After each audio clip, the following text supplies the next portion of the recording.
Testing 1, 2, 3, testing, okay.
The Select Committee will come to order. Welcome, everyone, to the Select Committee's hearing, Leveling the Playing Field, How to Counter the Chinese Communist Party's Economic Aggression.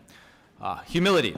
When I examine the staggering complexity of the U.S.-China economic relationship, that's a word that comes to mind. One small example, salmon caught in the American Pacific Northwest are often frozen, sent to China to be deboned by hand, and then refrozen and shipped back to U.S. grocery stores, sometimes just miles from where the fish were caught. The economic links between the U.S. and China are dizzyingly complicated. But there's another word that comes to mind, naivety. Though there were some prescient principled dissenters, for the last 25 years, both parties largely made the same naive bet on China, that robust economic engagement would lead the Chinese Communist Party to political liberalization. But Beijing saw our quintessentially American optimism as an opportunity to exploit, and our treaties and international commitments as rules for thee, but not for me. So without objection, I will now enter a video into the record, and the clerk will play the video. Chinese Communist Party. Will it be the next great capitalist tiger or the world's last great communist dragon? The WTO agreement will move China in the right direction. It will advance the goals America has worked for in China for the past 3 decades. So without objection, I will now enter a video into the China, as a full member of the WTO, will now be a full partner in the global trading system. Be the next great capitalist tiger. What China wants most is a peaceful and tranquil international environment. Do not do unto others what you would not like others to do unto you. China for the past 3 decades. Without objection, I will now enter a video into China, as a full member of the WTO, will now be China's accession to the WTO is the result of China's opening up and reform, not only conducive to China itself, but also to all the members of the World Trade Organization. A peaceful and tranquil international environment. Do not do unto others what you would not like others to do unto you. For the past 3 decades. China, as a full member of the Accession to the WTO is the result of China's opening up and reform. Not only conducive to trade itself, The U.S. but also Deputy to all Chief of members Mission in the World Geneva, Trade Organization. David Bisbee, he accused Beijing of failing to be transparent over government subsidies. We will seek faster progress toward joining the WTO Government Procurement Agreement.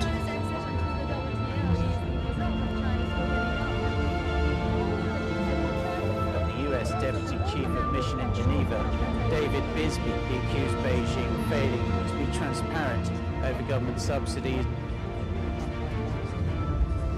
And both governments would not engage in or knowingly support online theft of intellectual properties. U.S.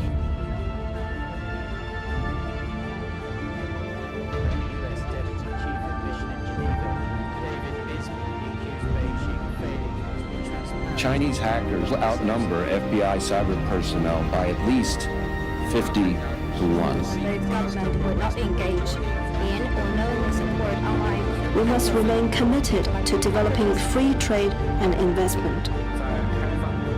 Promote trade and investment liberalization and facilitation through opening up, and say no to protectionism.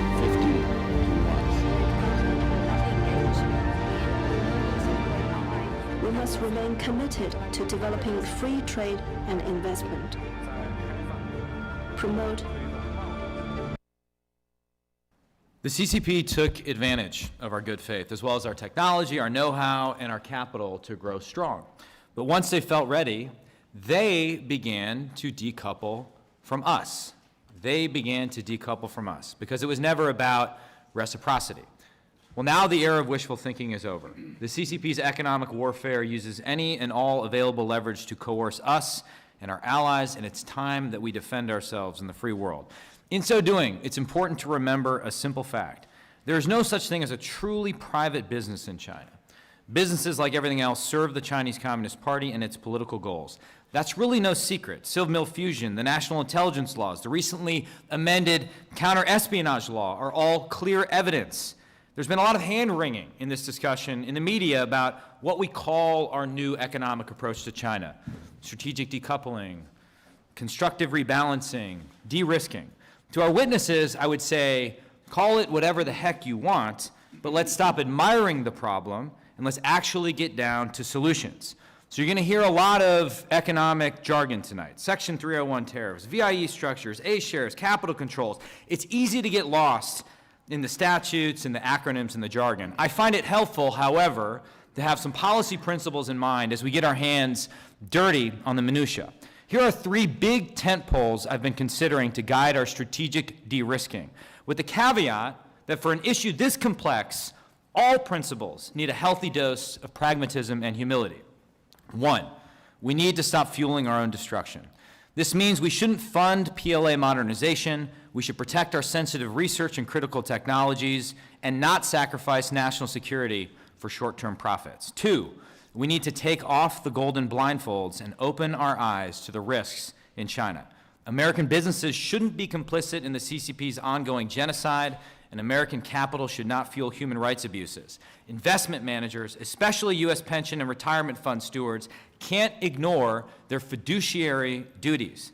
Just in the past few months, the CCP has increasingly criminalized routine due diligence, making a mockery of the system of transparent disclosures that undergirds our capital markets and undermine the rule of law. 3, we need to reinforce our economic sovereignty.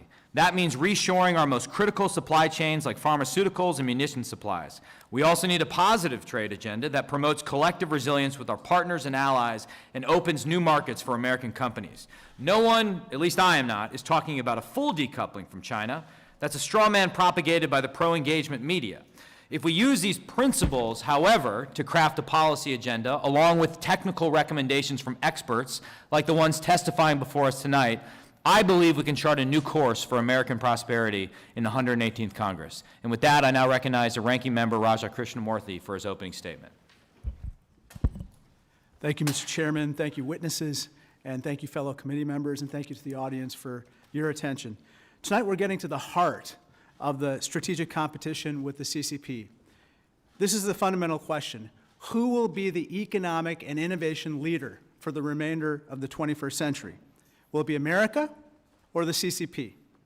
In 1978, when the PRC began to open the economy, America produced 4 times more steel than the PRC.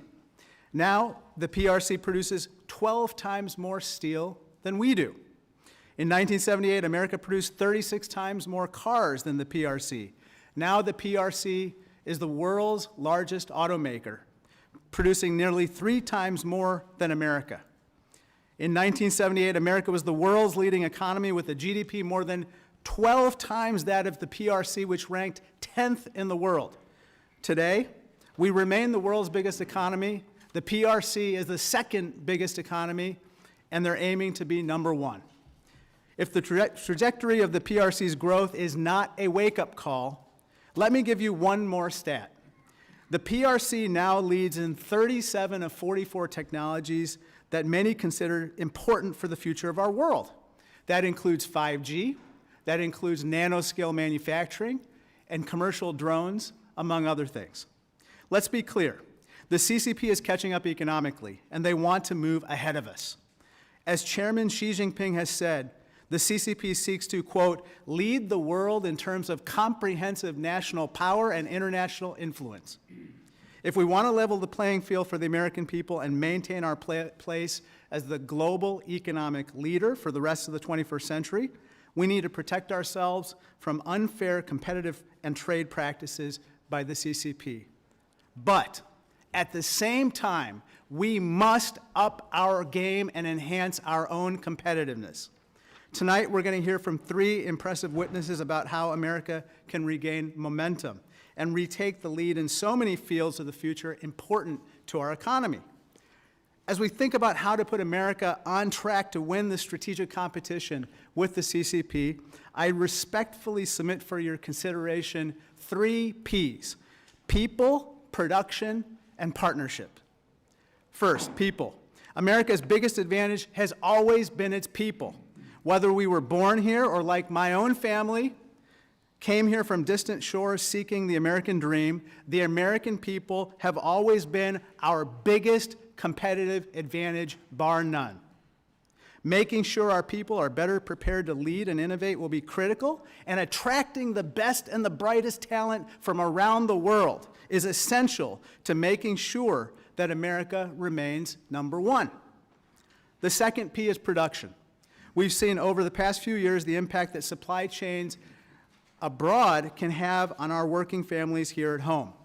Hardening our supply chains by producing more here in America will ensure that our economic future is not left to the whims of a disruptive competitor and will make sure that America remains number 1. Third, and finally, partnerships. None of these things happen without partnerships. Partnerships with other nations, partnerships between the public and private sector, partnerships between Republicans and Democrats, working together to fuel innovation on next-gen technologies like AI and quantum computing and robotics will ensure that we set the pace for the future and keep America number 1. Finally, I want to leave you with 2 more Ps. These matters need to be pressing priorities for our entire country. We're going to hear a lot tonight about things that sound like science fiction or the distant future. It may seem like that we can wait for a whole-of-government approach to tackle AI and quantum and biotechnology, but we cannot. The moment to act is not in 10 years or 5 years or next year. It's now. It's now. And so that means that whatever we discuss here tonight, I hope that we act upon in the House, in the Senate, in cooperation with the administration, and indeed with the private sector as well. I look forward to hearing from our witnesses and our fellow members to help us on a path to win the strategic competition. I yield back the balance of my time. Thank you, Ranking Member. If any other member has a statement, we can enter it into the record without objection. There being none, we're privileged today to have a great lineup of witnesses, each of whom brings an important and unique perspective to how we counter the CCP's economic aggression. The first is Ambassador Robert Lighthizer, who has forgotten more about U.S. trade with the PRC than most of us will ever know. Ambassador Lighthizer served as the 18th U.S. Trade Representative from 2017 to 2021, where he helped shepherd the U.S.-Mexico-Canada Agreement and the U.S.-China Phase 1 deal. We're happy to host him for his first congressional hearing since leaving public office. We had many spirited conversations about 232 tariffs when I was a freshman member of Congress, and I appreciated those discussions. The next is Roger Robinson, who will help us untangle the complex web of financial ties between the U.S. and the PRC. Mr. Robinson served as a top architect of President Ronald Reagan's economic strategy against the Soviet Union, and subsequently went on to serve as chairman of the U.S.-China Economic and Security Review Commission. He's currently chairman and co-founder of the Prague Security Studies Institute. And finally, we're privileged to be joined by Dr. Eric Schmidt. Few have done more to advance America's technological leadership. Dr. Schmidt served as CEO and chairman of a small tech company called Google, and chairman of Google's parent company, Alphabet. His most recent initiative, however, the Special Competitive Studies Project, is a bipartisan nonprofit initiative with a clear mission to make recommendations to strengthen America's long-term competitiveness for a future where AI and other emerging technologies reshape our national security, our economy, and our society. So welcome to all of our witnesses. Thank you for being here this evening. If you could please stand and raise your right hand, I will now swear you in.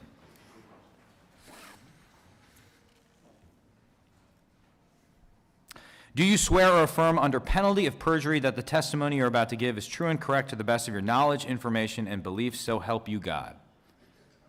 You may be seated. Let the record show that the witnesses have answered in the affirmative. Ambassador Lighthizer, you may begin. Chairman Gallagher, Ranking Member Krishnamurthy, members of the committee, I would like to thank you for inviting me to testify here today.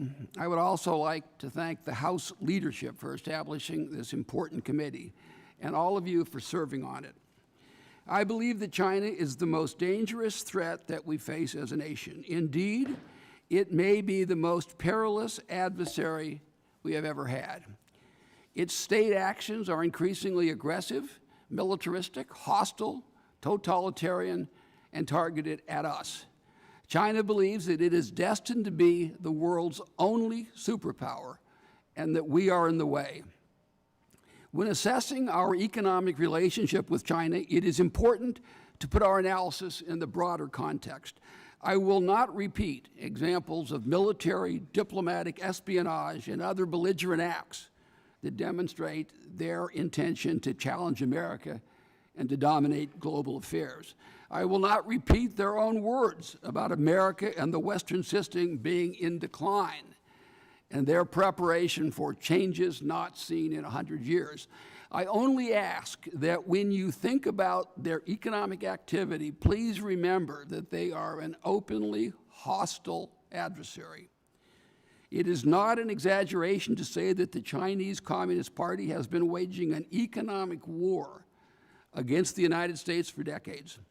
In this economic war, they use all the tools of classic mercantilists, plus many more. Their entire economic policy is designed to be an integral part of their overall strategy of global dominance. That policy produces huge trade surpluses and obtains technology by whatever means. China manipulates its currency, it uses massive industrial subsidies, and maintains a closed market, only allowing access when they determine it is in their interest. It uses, among other things, tariffs, a discriminatory regulatory regime, and rigged product safety standards to prevent fair competition. They force our companies to turn over technology to them, and when they don't do it, they steal it. They are the #1 source of industrial espionage in the world. They have banking and labor systems that limit domestic consumption and subsidize production and exports. They reduce their cost of manufacturing by taking advantage of very low environmental standards. They target U.S. businesses and are trying to monopolize the supply of critical minerals in the world. In short, if this is not economic war, what is? Also, please remember that these actions have directly contributed to the loss of millions of American jobs, the deterioration of communities in all of your states, and more importantly, the destruction of families across America, nothing less.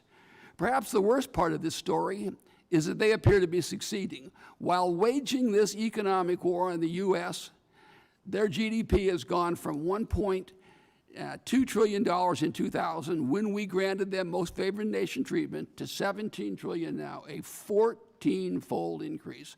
And their technology sector has grown to the point that it challenges ours. Their success was largely done with our money. Let's consider how much of our treasure we have transferred to China every year. First, we give them about $330 billion in trade surpluses. Their technology theft probably nets another $300 billion a year. They make tens of billions of dollars every year, sending us fentanyl, mostly through Mexico. In trade deficits alone, we have transferred over $5 trillion in the last 22 years, and probably at least $3 trillion in lost technology. When one considers the compounding effect of these wealth transfers over so long a period, it is fair to say that much of the CCP economic miracle has been the result of taking advantage of America. I believe that it is far past time to engage. The United States should begin the process of a phased-in strategic decoupling of our economy from theirs. I do not espouse cutting off economic relations. That is unrealistic and probably counterproductive. Strategic decoupling would include several policy changes. First, we need to balance trade. We should raise tariffs on their products to a level that will ensure that we buy approximately as much from them as we sell to them. Balanced trade will reduce the effects of their unfair practices and stop the transfer of our wealth. Second, we need to take steps to disentangle our technology from theirs. We need to expand export controls and to stop the importation of technology where practical. We should develop new technologies on our own and with our allies. Third, we should limit their investment in our country, and we should only allow investment where there is a demonstrated benefit to the United States. Fourth, outbound U.S. investment to China should be severely restricted. This policy, I submit, is merely a softer version of exactly the policy that China has towards America. In a way, I'm just calling for reciprocity. Obviously, this is an aggressive recommendation, but I believe that honest people who look at all the facts in this relationship realize that the status quo cannot continue. This is not the time for half measures. This is the time to be bold, and Congress must write the rules to make this happen. Thank you. Thank you, sir. I should stipulate, if you hear the gentle, that's me in my Wisconsin nice way trying to enforce the 5-minute rule.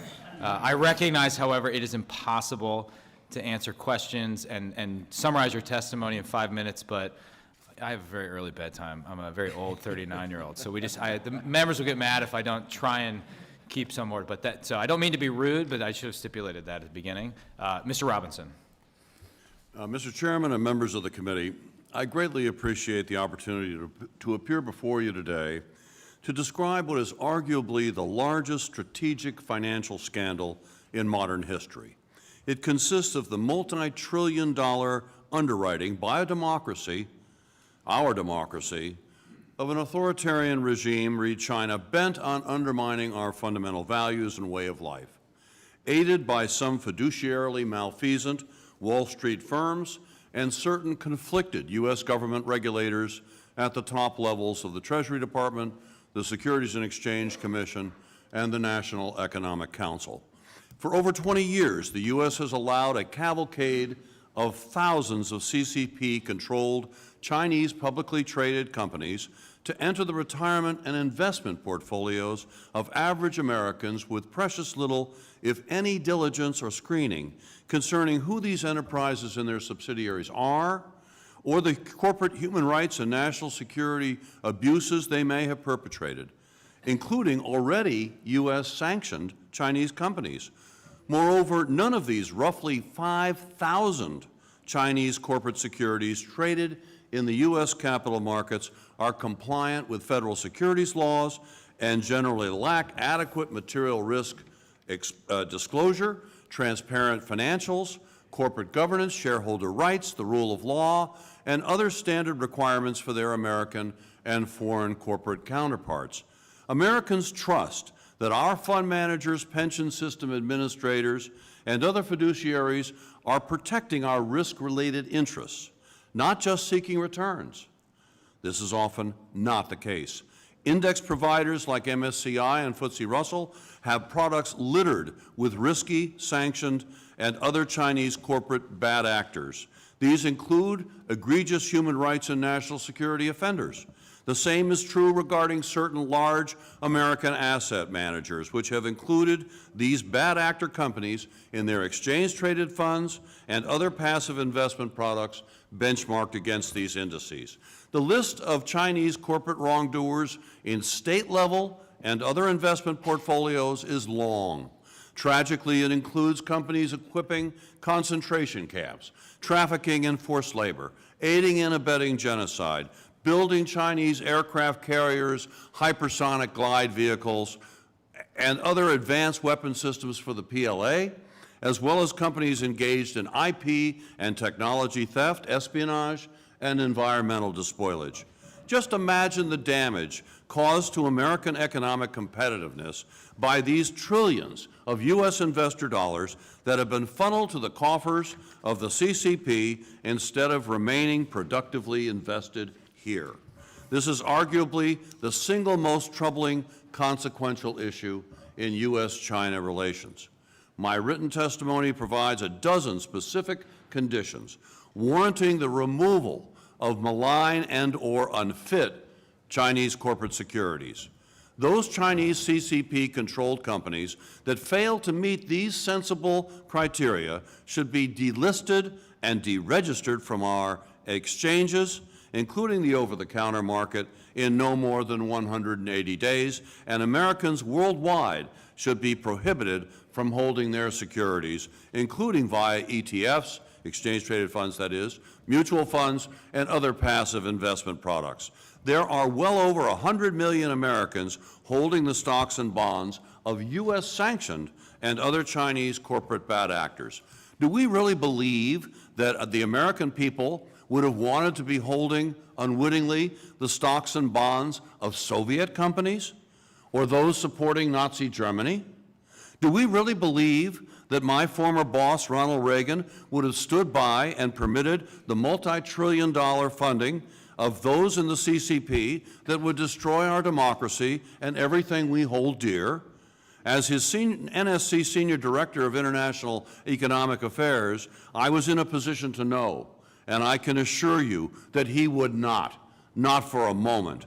If Congress passes the necessary laws that I outline in my testimony, if we take a stand as individual Americans in defense of where our money is going and how it is being used by Wall Street firms and other fund managers who often cannot see beyond their quarterly quotas and bonuses, we can ultimately prevail in our epic struggle against this fascist dictatorship in a relatively short number of years. Remember always, money often kills in the hands of authoritarian police states. We must act now before it is too late, and scores of millions of our nation's investors face material, if not debilitating, financial losses. More likely when, not if, the first shots are fired in the Taiwan Strait. As soon as next year, it will be too late. We cannot wait another day to largely decouple financially. Together, we can make the American defunding of the Chinese Communist Party the 21st century equivalent of our finest hour. Thank you, Mr. Chairman. Thank you, Mr. Robinson. Dr. Schmidt, you're now recognized for 5 minutes.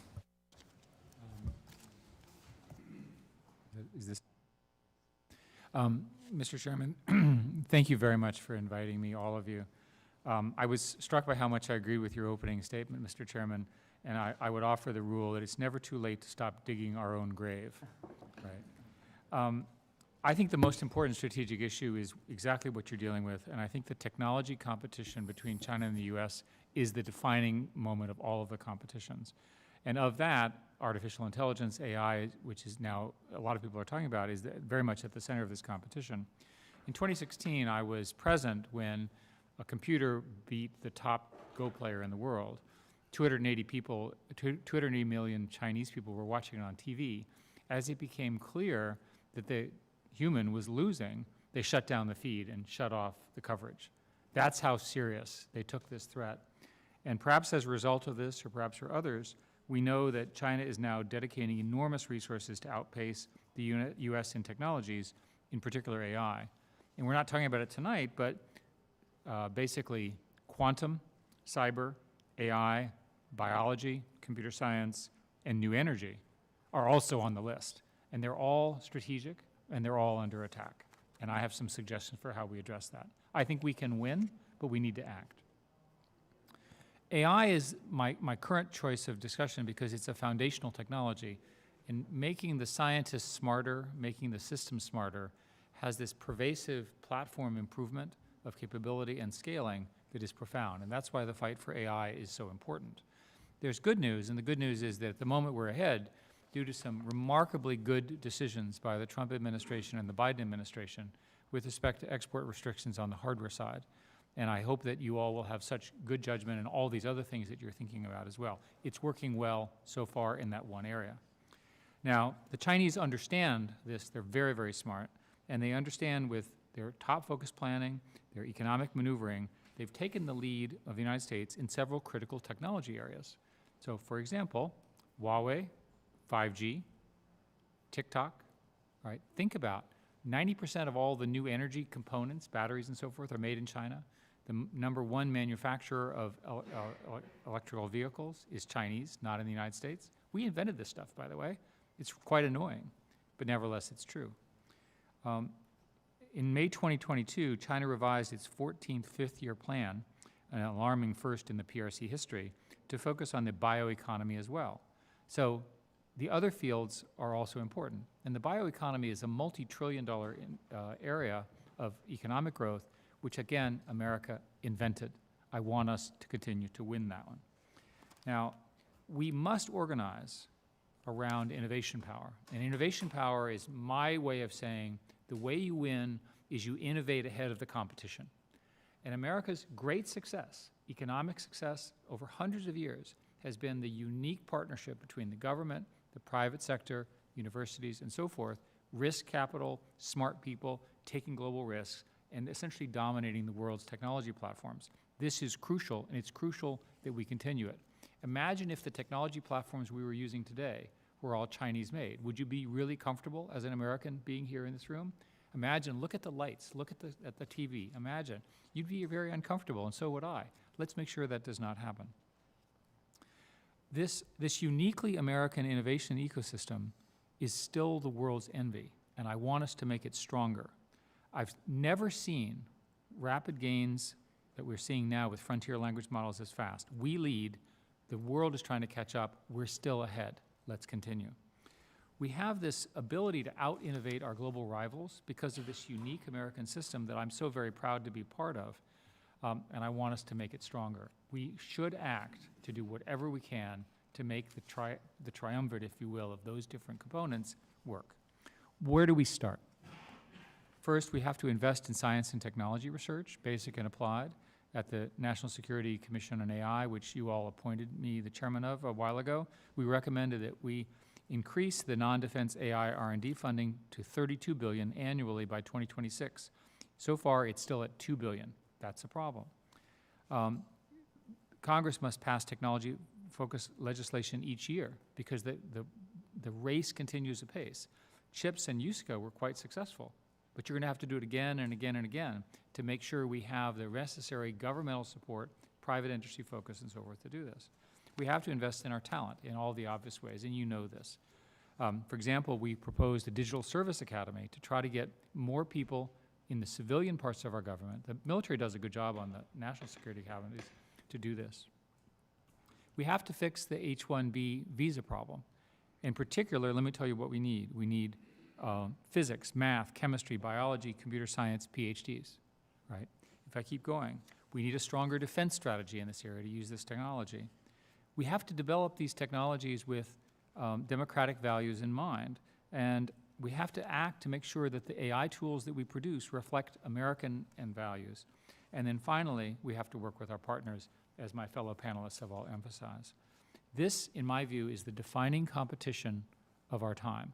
This is my opinion. For the rest of our lives, we're going to be dealing with this. I want us to win. Thank you. Thank you. And for those wanting to read more about the concept of innovation power, we have copies of your recent article on the subject in the back. I will now recognize myself for 5 minutes. Mr. Robinson, as you know, potential restrictions on outbound investment in China are a big topic. This Congress, we have colleagues, particularly on the Financial Services Committee, that are debating this topic. As far as I can tell, however, no one is really considering American investors capitalizing Chinese firms listed on U.S. exchanges or traded through ETFs and mutual funds as, quote, outbound investment. But it sounds very much like outbound investment to me. I'd be curious to get your sense of that and whether the same restrictions should be placed on these entities as the ones we're considering for direct active investment in critical technology sectors. I share your impression. It sounds like outbound investment to me as well. I mean, after all, this is the money. I mean, yes, technology security remains foremost in our minds, and so much of what's being covered in the outbound investment portfolio is sensible and necessary. But it is ironic that here we have Chinese mainland companies, for the most part, you know, some 4,000 of them in our portfolios, attracting the funding of largely unwitting American investors to the tune of hundreds of billions, if not trillions of dollars over time, and bringing it back for the exact kind of competitive advantages that they're seeking to gain that have been discussed by my fellow panelists. So money is essential as a topic here or inclusion, I should better say, as outbound investment. It has a familiar ring to it. How is it that so few in the Congress and among our fellow Americans are aware of this capital market saga and trillions of dollars moving from the investment portfolios of some 150 million Americans into the coffers of the Chinese Communist Party, as I mentioned? So this is an acute problem, and I believe that you're right that capital markets dimension has to be included in outbound investment. Ambassador Lighthizer, in our hearing on the ongoing genocide in Xinjiang Autonomous Region, we had testimony to the effect of bad actors in corporate America exploiting the de minimis loophole in order to get around the intent of the Uyghur Forced Labor Prevention Act. In your testimony, you talk about de minimis being used as potentially a mechanism to get illegal drugs in the United States. How do you think Congress should confront this de minimis issue? So thank you, Mr. Chairman. First of all, I think everybody's got to kind of wrap their head around what kind of a mistake this was in 2015. Nobody dreamt this would ever happen. Now we have packages coming in, 2 million packages a day, almost all from China. We have no idea what's in them. We don't really know what the value is. There's no way to check any of it. Nobody ever dreamt of this. There's a recent study that's come out saying that the value of this could be as much as $190 billion a year, largely additional trade deficit with China. If you add that, that gets you up around $550 billion, half a trillion, 3% of their entire growth is really transferred to the United States. In my opinion, the Congress should completely get rid of the de minimis rule and go back to what it was meant to be, that is to say $50 or $100. But I fear that even that won't work because all of these companies, there are billion-dollar companies that exist solely because of this loophole.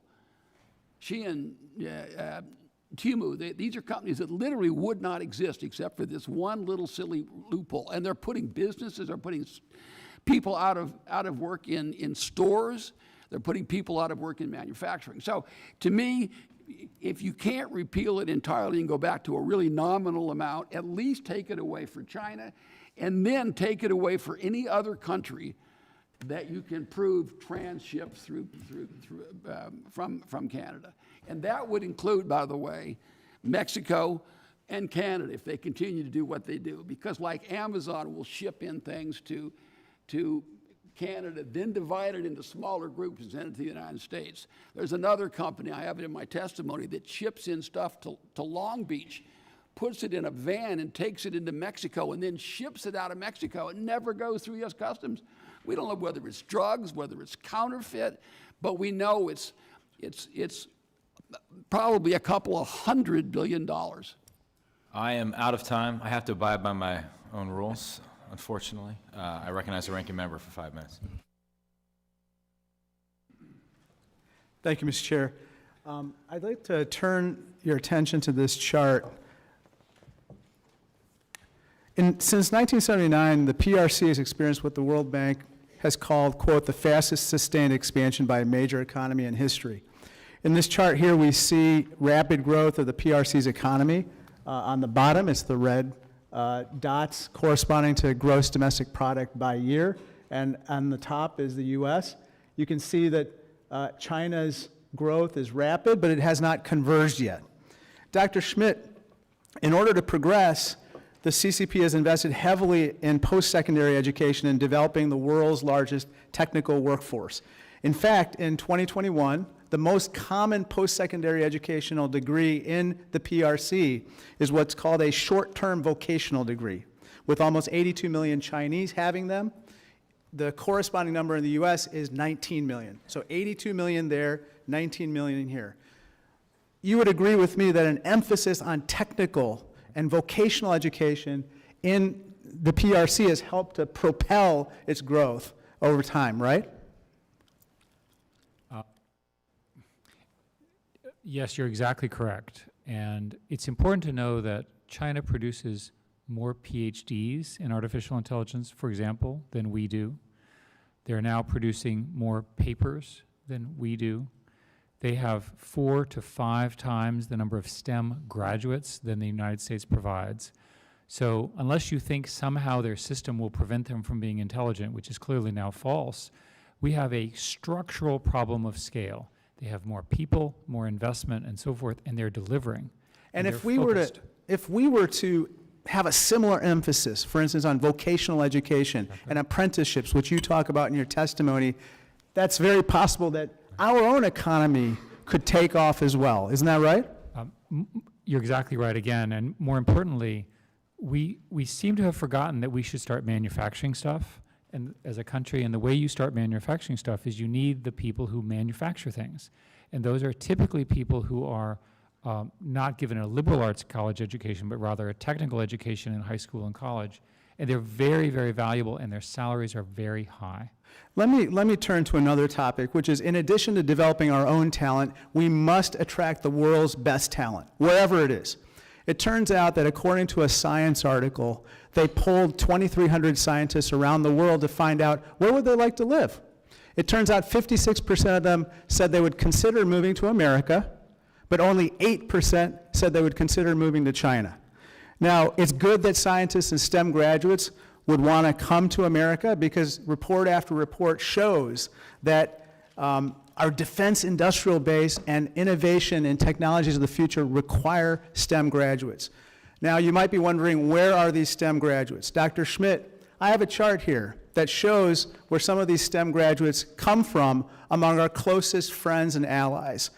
Now, Dr. Schmidt, immigrants in America helped create more than half of the startups, account for more than 70% of graduate students in artificial intelligence and semiconductor-related fields. Is it fair to say that unless we attack these STEM graduates from here and around the world, we would be harming our ability to compete with the CCP?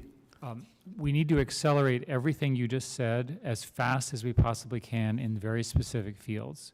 I'd also like, if I may, to say that there's a notion that somehow the Chinese-born students are not necessary in the U.S. We did a study of this, and the top papers will often have 1 or 2 of the authors be Chinese-born. We need them in America, and we need to keep them in America. It makes no sense to educate them to the teeth and ship them back. And as an example, the way the lead in Chinese quantum occurred is we took such a person, educate them to the teeth, and ship them back. And now they're creating store now, decrypt later to decrypt all of our messages. See, that's crazy. That's absolutely crazy. There's an executive at a CCP party newspaper who said that U.S. efforts to lure global talent would, quote, pose a huge challenge for China.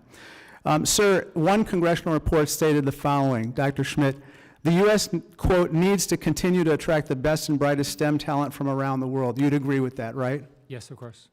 It turns out that that was from the House GOP China Task Force. And I happen to agree with that point that the GOP made. And I hope that we, as a committee, follow up on this particular issue. Thank you, and I yield back. Mr. Whitman is recognized for 5 minutes. Well, thank you, Mr. Chairman. I'd like to thank our witnesses for joining us today. Thanks so much for your perspective. Ambassador Lighthizer, I'd like to start with you. You know, the Department of Treasury's Committee on Foreign Investments in the United States is charged with safeguarding our national security by screening all this inbound foreign investment into the United States to make sure that there's not those connections that will be harmful to the United States. Congress has long considered, what do we do to modernize CFIUS? What do we do to make sure we are addressing these modern challenges to what was supposed to be a committee that protected our technology and how those investments are taking place here? We know recently that the Treasury Department determined that CFIUS didn't have jurisdiction to review a PRC firm's transaction of land near an Air Force facility in North Dakota. Let me get your perspective. What CFIUS reforms do you think we could most rapidly put in place to accelerate our ability to review PRC state-directed investment in the United States? Secondly, do you think we have the tools necessary to do sufficient due diligence on second and third tier companies, on shell companies, and the effort by China to circumvent the controls in CFIUS that at best are lacking? And how concerned are you about the potential gaps that we see today in CFIUS jurisdiction related to new and emerging technologies? This was never intended to cover the rapid acceleration of what we see in areas like autonomy, artificial intelligence. So give us your perspective on those three areas. Well, thank you, Congressman, for that question. I sat on the committee. I was one of the members of the committee as the United States Trade Representative, and I can tell you that we dedicated a lot of our effort to that committee, and on more than one occasion, I was in disagreement with the Treasury Department on whether or not something should go forward. In my opinion, the standard ought to be, as I say, if it's from the PRC, not the world generally, but from the PRC, if you can't demonstrate that it helps the United States, it should not be permitted. It should not be limited to just national security issues. It ought to be economic issues as well.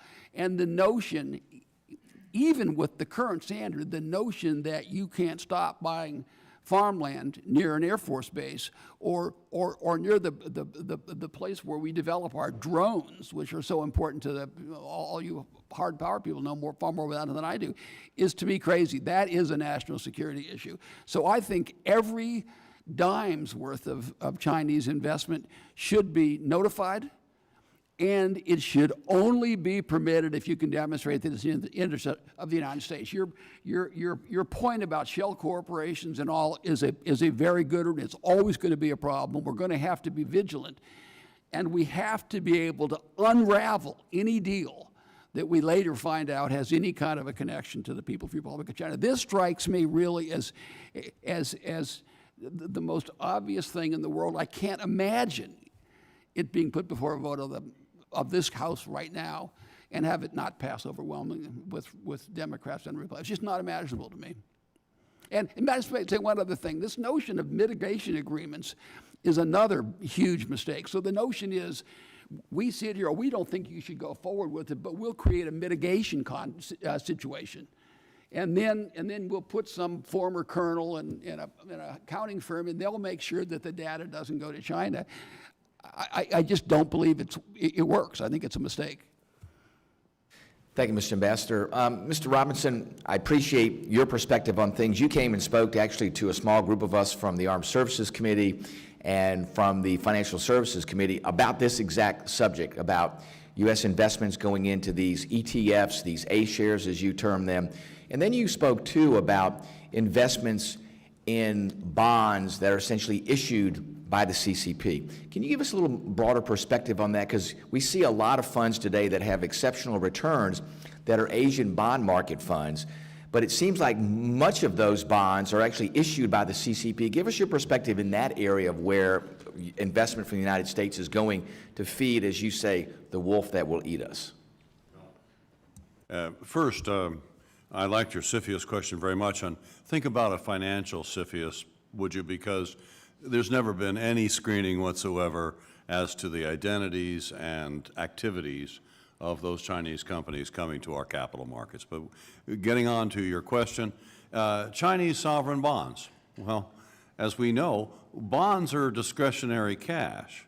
You know, you give somebody a maturity date and an interest rate, and they give you billions of dollars in return. These are issued directly by the Chinese Communist Party. They come to our market about 2 or 3 times a year. They go oftentimes for seeking $2 billion, but then they have the glamour of it being oversubscribed, as they say on Wall Street, by about 11 times. So they walk away with over $20 billion. You do this 3 times, you got $60 billion, and it's just to kind of keep the seat warm in the United States. They're led by our largest banks. You know the names very well. So it's not as though these are foreign entities that are bringing them to market. The problem is, again, it's discretionary cash. I call them anti-liberty bonds. Remember, it was our sovereign bonds that helped us win World War I and II. Sorry, gentleman's time has expired. Ms. Castor. Well, thank you, Mr. Chairman. Thank you to our witnesses for being here.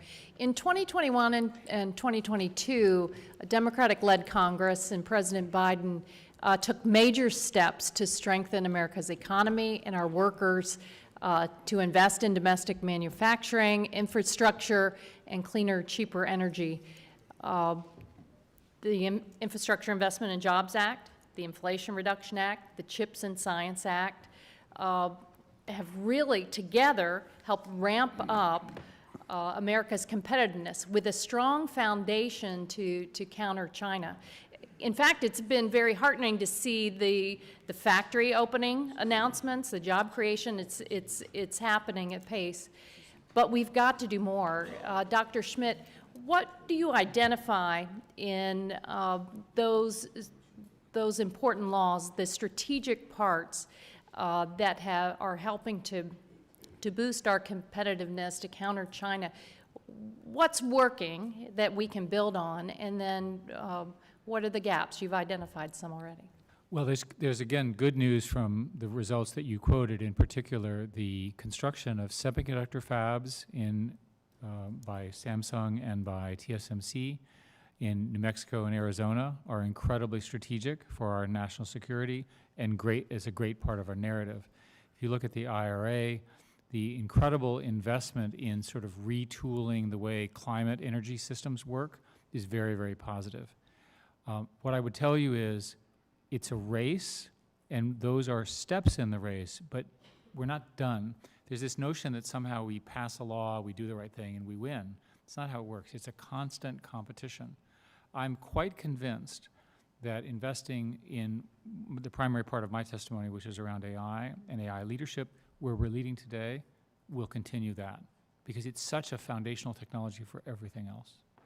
So the semiconductors, the FOBs that are opening, a lot of the clean energy investments. Then you've identified gaps, talent, updating our broken immigration system, investing in basic science, right? But you've also laid out in your testimony a way for the Congress to rethink how we invest in R&D on an annual basis, just like we do in National Defense Authorization Act every year. And you're saying we need to now think about doing something on technology R&D every year? Yes, and what I would suggest is the nation needs a list, like the CCP's list. So they published their list of what was important, and I quoted it: AI, biology, biotech, energy, and a few other systems. And by the way, it included surveillance, which we're not going to do. We need to have an up-to-date list. It needs to be right in front of you all when you make these important decisions, and you need to make sure that you're overweighting to these strategic areas. If I could give you a taxonomy, there's plenty of trade with China that is important to the people, but not strategic. It doesn't determine a huge outcome. Whereas control over, for example, a semiconductor plant, a computer, a network, the way people communicate, has huge strategic implications on our democracy. We need to have that list, and we need to make sure that we're doing it in our values. Ambassador, what do you see as the strengths, the strategic parts of the package of laws now that we've enacted that are helping to boost our competitiveness? Well, I mean, not that anybody cared, but I certainly supported the CHIPS Act.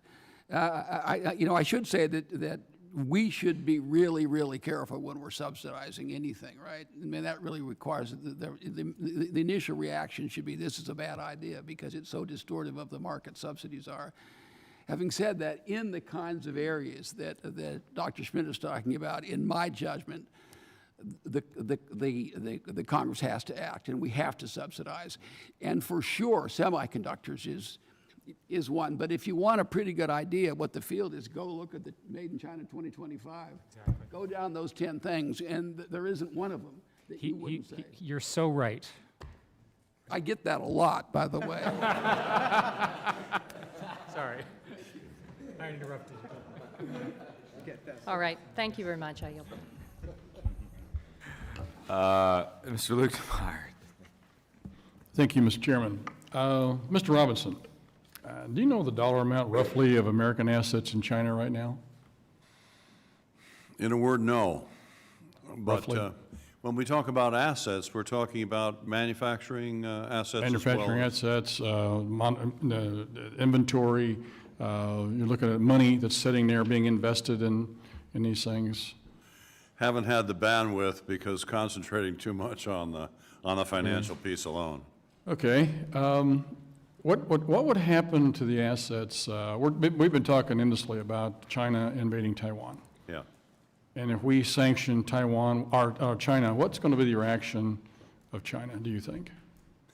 I think that the greater concern might be, of course, our reaction in the sense that if there's a shooting conflict in the Taiwan Strait, I think one of the first things that the Congress will do on a bipartisan basis is recognize that it's all over for Chinese enterprises in the U.S. capital markets. I mean, the advantages that they're attaining here in terms of not just hundreds of billions of dollars of funding, but the prestige of being in the world's deepest and most voluminous markets is a kind of good housekeeping seal of approval that they take around the world to leverage in other markets. In other words, it's just a fantastic, prestigious event for them. And we're going to want to deny that, the money as well as the prestige. So the question then comes as to what kind of losses are the American investors going to take? As I mentioned, we're in the 100 million to 150 million Americans here who have this unwitting financial risk exposure to those thousands of Chinese companies.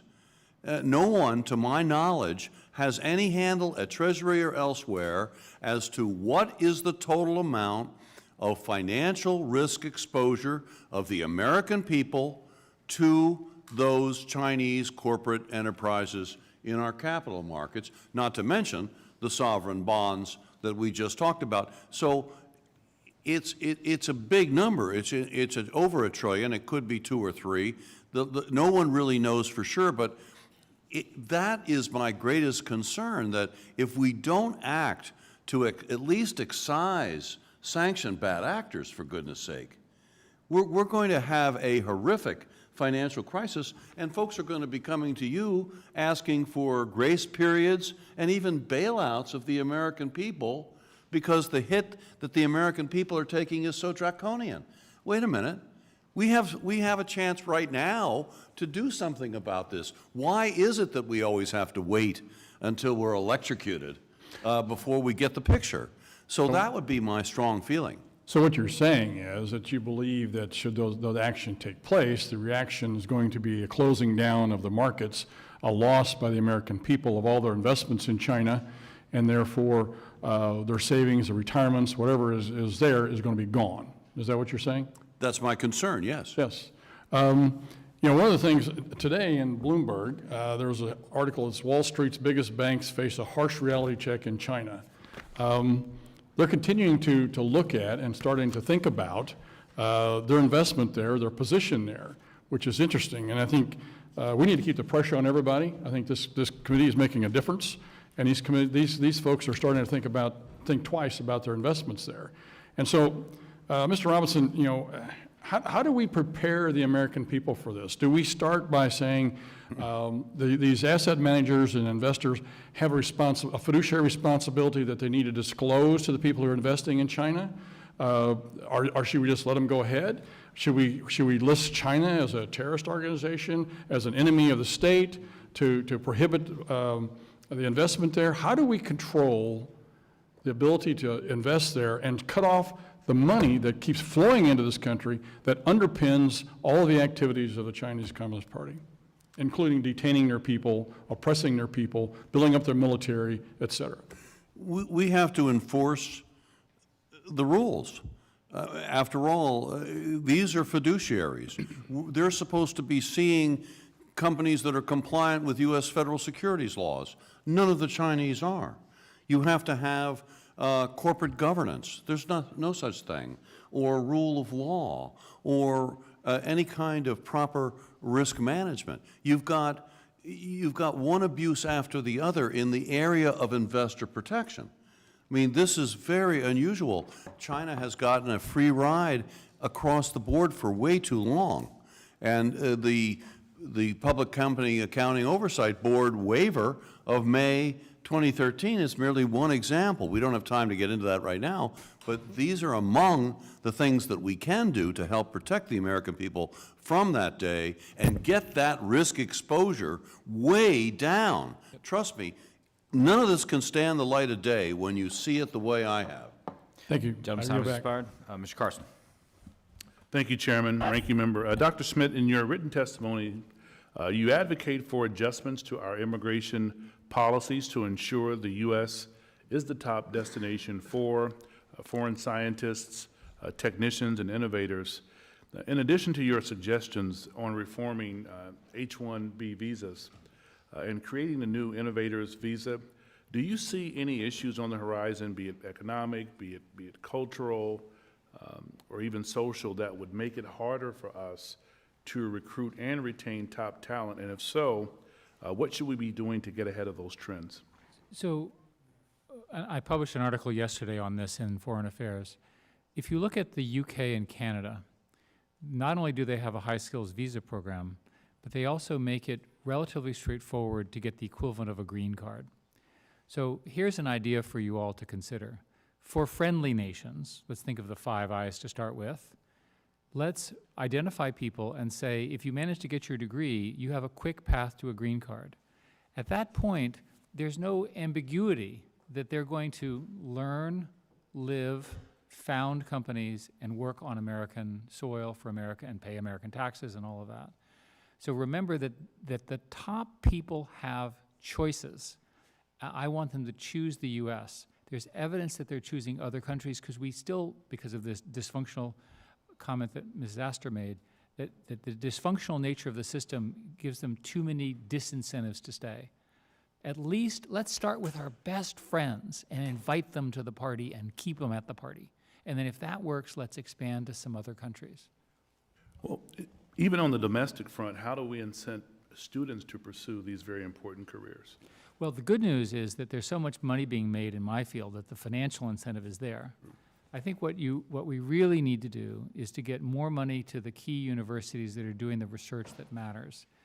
You all, for example, have in front of you at some point in the legislative process a national research enterprise proposal around building computing hardware for universities that would be a public service for research and so forth.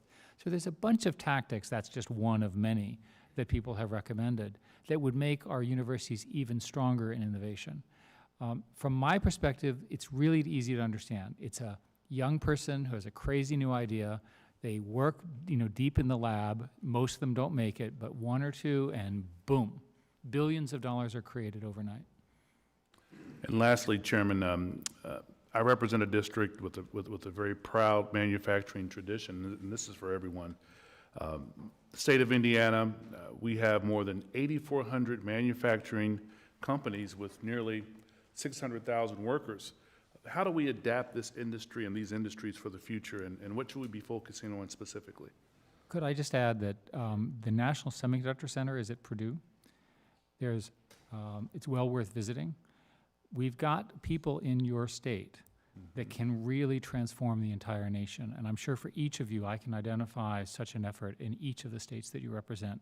You have the people, we just need the focus. I yield back, Chairman. I'm sorry. Thank you, Mr. Chairman. I want to thank all of our guests for being here this evening. Honestly, you're making my head spin. There's so much stuff going on, so many things that we need to be concerned about. I had a bunch of questions prepared for you and had to throw them all out the window, which is, I guess, a good thing, but fascinating discussion, Mr. Chairman. I think we need more than 5 minutes per witness on some of these things, but just my, yeah. I want to start with you, Ambassador. The concept of foreign ownership of our agricultural land has been brought up. I guess one of the things I wanted to ask you about,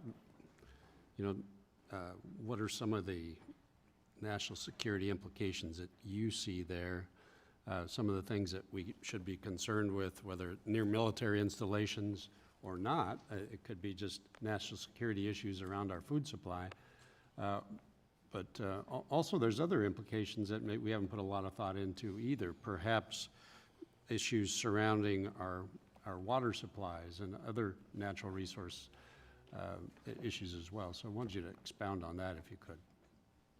Well, I thank you for that question, Congressman. So, yeah, first of all, I completely agree with you. There are a lot of things that are national security, but food supply certainly is one of them. And I am troubled by certainly Chinese ownership of farmland. I think that's literally a no-brainer, obviously near a military base, but I don't know why we permit it anywhere. Do you think you can go to China and buy farmland? Right? I mean, there's just not a chance in the world. I'm also troubled by the downstream, the food production ownership by China. I don't know what the percent is, but I'm sure you know, because this is your field, it's a very high percentage of our meat processing is owned by the Chinese. I mean, this is very, very dangerous. Among other things, they get data out of all this, right? All of this stuff creates data. Who's got what? What's going where? What are they going to do? All that feeds into their AI. We are very vulnerable in this area, and I have no idea how we got to this stage. But the notion that hundreds of thousands of acres could be owned by communist China is, to me, unimaginable. And remember, none of these investments come here for economic reasons. I mean, every one of them is approved by the state, right? These aren't some guy who's in the food business who says, I'm going to go buy a little farm in wherever. No, this is the state saying you can spend this money on this way because we view it as in our interest. So I've read what you've said. I saw what you said in the last hearing, and I'm in complete agreement, both with respect to land, but also with respect to processing of food. The whole food stream, it's very troubling to me that we would let that get out of our hands. I'd love to talk to you more about that, and maybe we'll have a chance to do that in a second round. Mr. Robinson, I guess we can assume that much of the capital going from this country to China is going into all kinds of things, AI included, I'm guessing, all kinds of investments there. We went through a tabletop exercise recently. What would happen to all of that U.S. capital in the event that Beijing makes a move on Taiwan?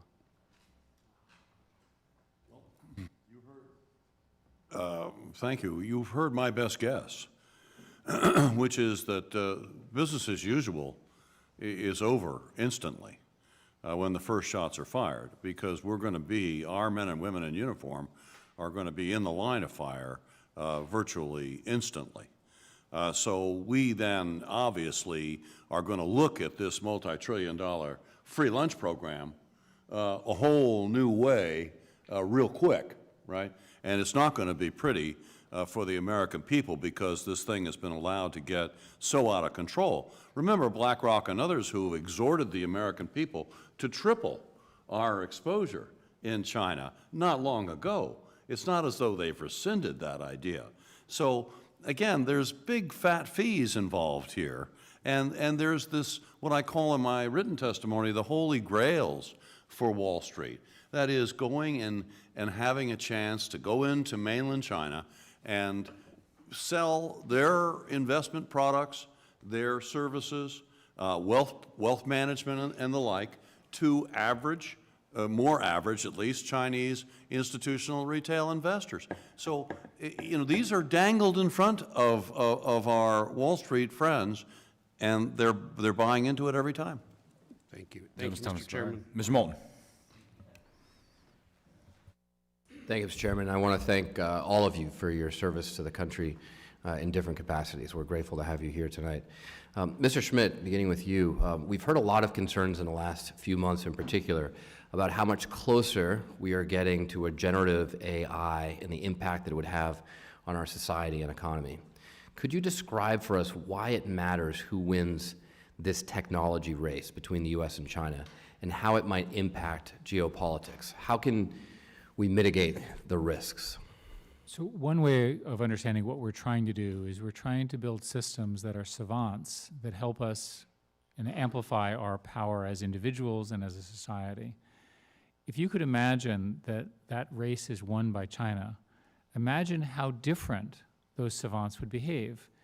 How would their view of privacy, their view of the things that the values of America, free speech, censorship, all of the things that we hold so deeply as American at our core would be in question if the tools that we use were led by China. And furthermore, once you're ahead in these areas, you tend to stay ahead, which is why it's so important that our current lead, which I'm very proud of, and you should be all of you should be thanked for making this possible, we need to continue it. With respect to a potential conflict, we're seeing AI being incorporated into our defense establishment, and China right now is investing 3 times the amount in AI as a portion of their defense budget as we are. What happens if they set the rules for how AI is used in warfare? So we have a set of rules that we operate that are colloquially known as man in the middle, man in charge. Right. As a Marine, you're very familiar with these rules. And imagine the Chinese rules are different.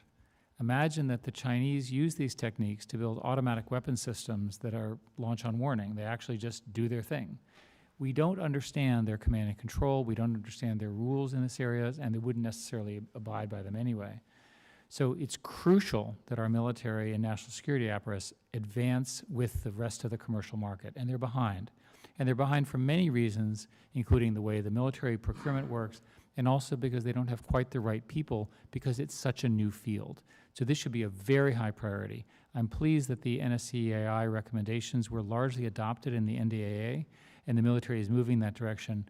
It's important that our AI leadership be as strong. Remember that in China, because of civil-military fusion, every time you visit a Chinese commercial company, you have to assume there's a building next door of the same people working on military things. There's no separation in that country. So you can imagine that even a slightly less talented autonomous weapon system from China with no restrictions on it could be much more deadly than our weapon systems that have the kind of moral guardrails that are so important to our fundamental values in place. It's incredibly important that these systems not be allowed to make life and death decisions without humans making those decisions, and ideally very rarely. And the reason is that they make mistakes. So you can imagine an automatic weapon system that decided something was coming in at it that actually started a global war, right? And that we would then respond to. This is the Dr. Strangelove scenario. It's crucial that our values be adopted in these technologies. And as a Marine, if I made such a mistake, I'd be held accountable. Absolutely. But it's very difficult to hold. Section 3000.9.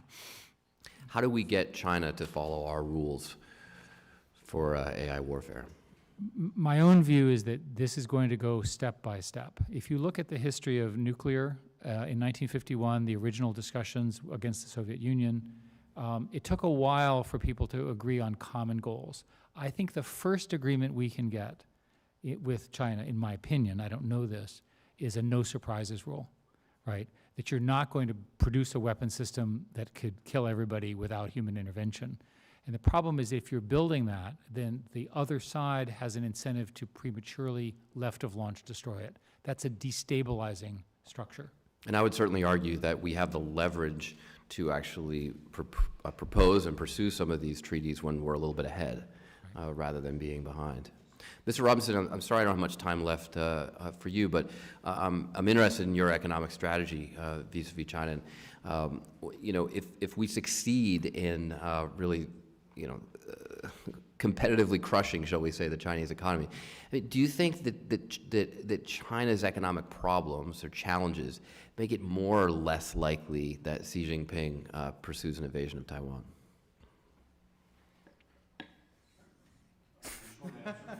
I'm not targeting you, Mr. Robinson. It's just the wheel keeps landing. The good news for me is you have time for a short answer. Left of question. Yeah, I'm sorry. I get it. I'll just say very quickly, the short answer is that if I'm right that China is in the midst of slow motion economic and financial implosion now due to an inadequate growth rate, and not to mention real estate debt and all the things we could talk about. But there is a sinking going on, and they're adrift. So all I can say is that as that deteriorates and as we become more prudent in the way we handle our money and transfers of that money into the coffers of the CCP, it could make them more interested in stirring up nationalist fervor, changing the subject, as authoritarian regimes tend to do, and it could make it somewhat more likely. Thank you very much, Mr. Chairman. Thank you for your indulgence. Gentleman's time expired. Mr. Molinar.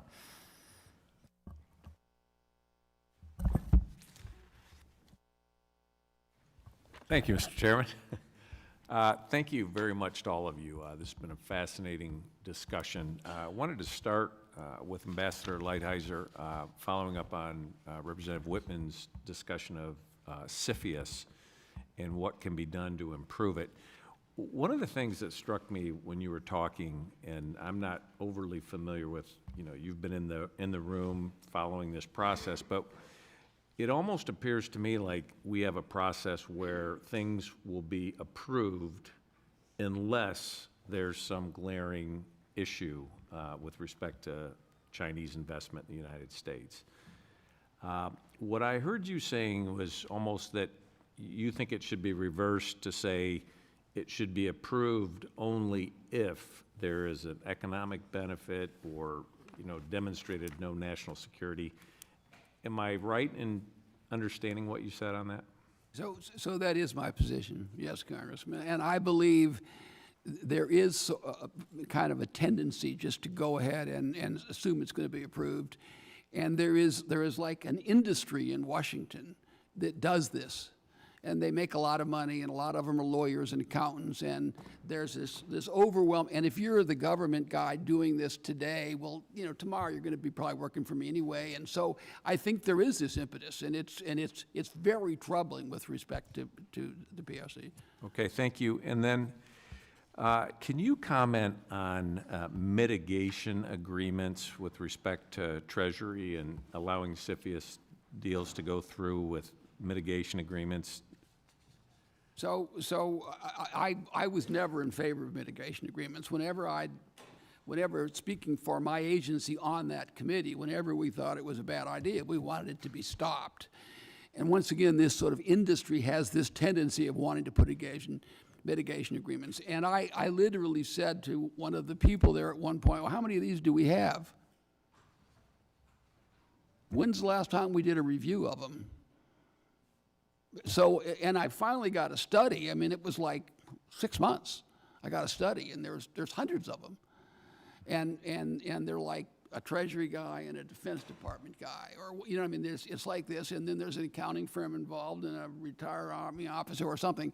And the notion is that they can keep the owners of the company who are otherwise running the company from getting access to various things. And I'm sure in some cases, in fairness, they can.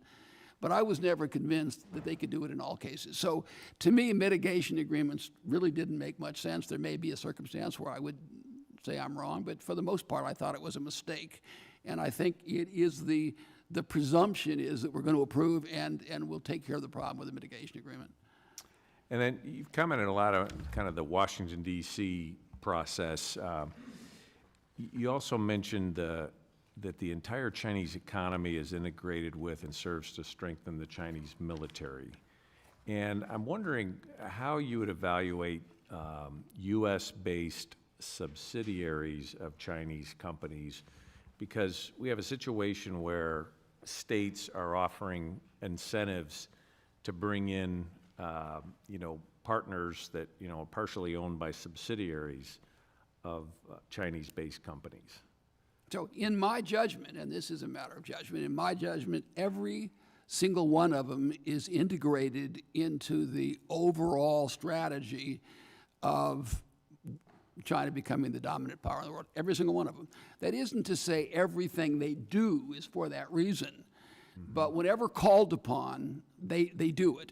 And remember, most of these, almost all of these companies have Chinese Communist Party cells within the company. Their management is checked every day by their, every day or every few days, checked to see all of their decisions. They're reporting back to the state through their own Communist Party cell people. That's why I try to make this point. There are no private companies. I make this as clearly as I can. It's a mistake. They use that term, and we think of it in our way. There are no private companies. Thank you. Dr. Schmidt, just real quickly, given that China is stealing data on American companies and citizens, do you think it makes sense to ban American researchers and healthcare providers from using equipment made by CCP-controlled companies? I would probably not put a broad ban. I might put a national security ban around very, very specific things. I think any such ban that you might consider should be extremely targeted. The principle I would offer is a small piece of land with a really big fence around it. Try to figure out what that land is. I think that may help. Thank you. Gentleman's time has expired. Ms. Kim. Thank you, Mr. Chair. Ambassador Lighthizer, I'd like to start with you. I wanted to kind of just drill down on this question since you made it so central to your testimony about strategic decoupling. I wanted to just kind of make sure I'm understanding this correct. You're recommending some broad efforts, raising tariffs to level the balance across our entire bilateral trade. You're also talking about efforts that we can do in a range of different sectors, auto parts, pharmaceuticals, some of the national security that we talked about, but also agriculture, manufacturing. Am I understanding that correct? I just want to make sure I'm kind of capturing this correctly. Yes. So I guess I wanted to just kind of, because I really think that this gets to the heart of what this committee can try to do, and I think gets to the heart of what the chairman was saying in his opening.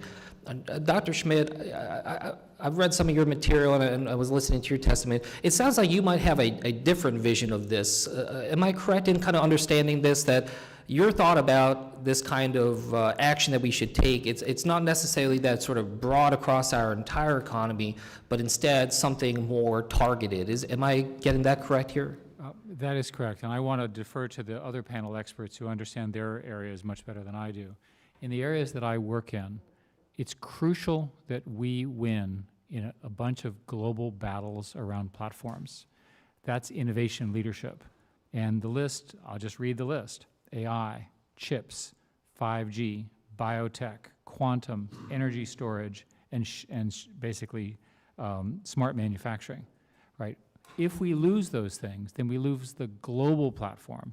And if we lose the global platform, all of the economics don't work, because America is a huge exporter. We're a huge control point on all of these technologies. And I don't want to be dependent on Chinese for any of these. Yeah, I agree with you on that front, and I think that's something hopefully all of us can agree upon. And there's this question that we've been tackling about, how do we make sure we're not going too small on this? How do we make sure that we're not in this issue of not doing enough? But Dr. Schmidt, I wanted to ask, again, from some of the things that I've read from you, it sounds like there's also a real risk of pushing this type of separation too fast and too far. Is that correct?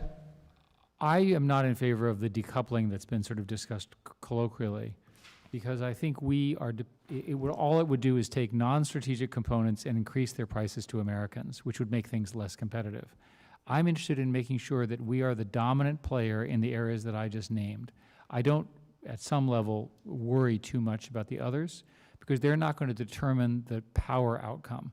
They're important to other people, but in terms of America's dominance, the list that I gave you is the list. If, for example, we are the leaders in distributed computing, autonomy, and so forth, we'll have the best weapon systems. Yeah. I mean, I think that that's something that for all of us to kind of think through here is just trying to understand where that calibration is. And I think sometimes this is what frustrates me about this kind of concept of strategic decoupling, because it has a lot of vagueness to it. It seems to, in some ways, kind of stress this side of sense that we're not talking about full, but then I think this committee can really try to dive in to understand, well, then how do we narrow that and get a better sense of what that means? And Mr. Lighthizer, at the end of your testimony, you said this line here. It says that you said, quote, essentially the policies that what you recommend is, or quote, essentially the policies that China has towards the United States, I'm really just advocating for a policy of reciprocity. With all due respect, I did want to kind of push back on that and disagree here. I think we should be careful here to try to make sure that we're not necessarily talking about steps for the United States to take that would act and behave more like China. I do believe that it is action needed, but I want us to try to think through and ground it in what's made America successful, that we should really assess the cost of these different types of actions in different sectors and have an opportunity for us to weigh sort of the cost benefit for our country. That we think through these efforts in terms of not just the restrictions upon China, but also recognizing that a lot of what we need to do is about investing in ourselves.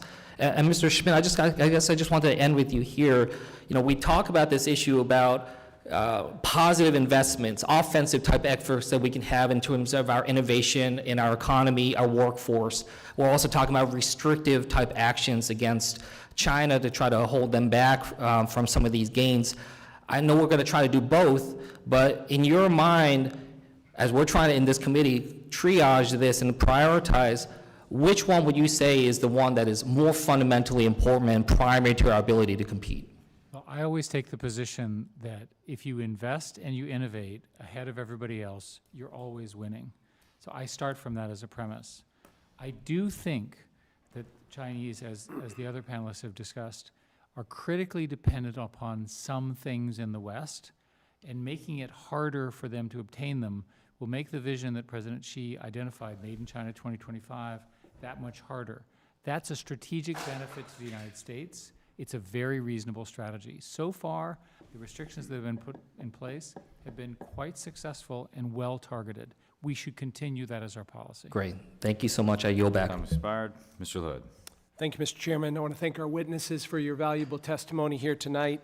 Ambassador Lighthizer, under your leadership at USTR, you put a priority on prioritizing U.S. economic security by challenging really unfair and discriminatory barriers in trade and help set protections for U.S. businesses, workers, and our economy.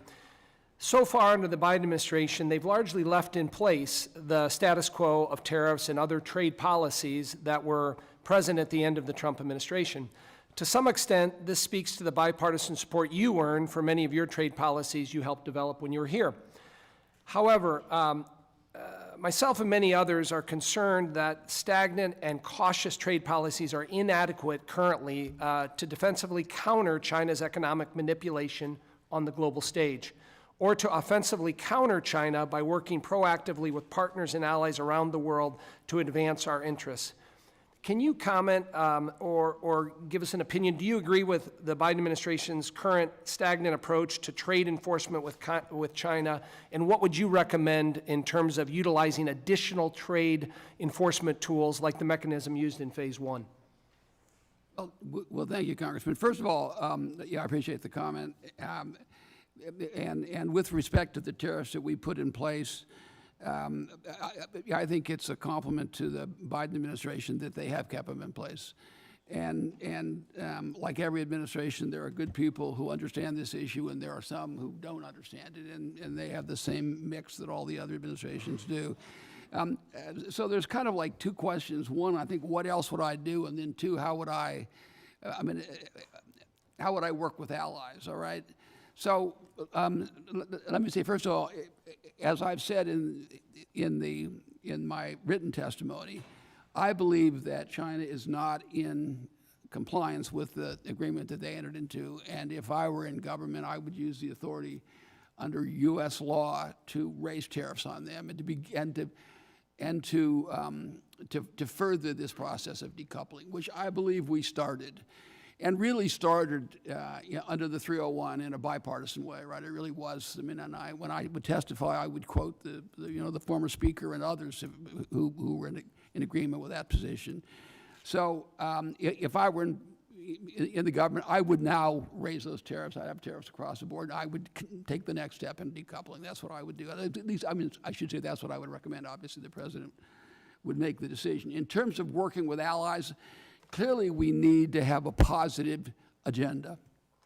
I am not one, however, that believes we need additional FTAs or that we should be doing anything to help our allies like us more by giving more U.S. jobs away, right? So, I mean, and at some point we ought to have that discussion. That is, in fact, my view. I think there is a positive agenda you can have. There's a lot of things that you can talk about in the technology area that we ought to be doing. Some of them, by the way, this administration is talking about.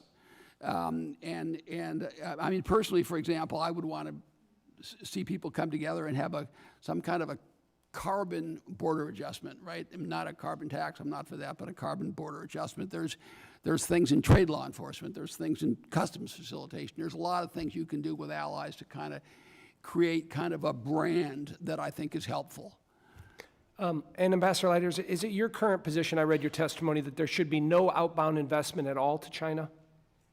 So, in the first place, I would defer to Roger on these things and to Dr. Schmidt on the technology stuff, because those are their areas and they're better by far than I am in understanding them. In my judgment,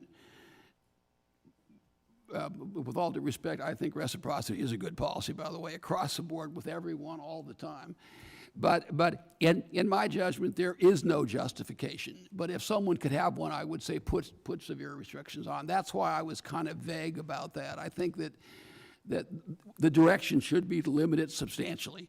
And the wisdom of this committee is as good as any other wisdom to decide where exactly those lines should be drawn. I'm not going to say I know the answer to everything, but in my opinion, we should not be, if you cross the line and say they are a hostile adversary and they're trying to bring us down, once you cross that line, then it all looks different.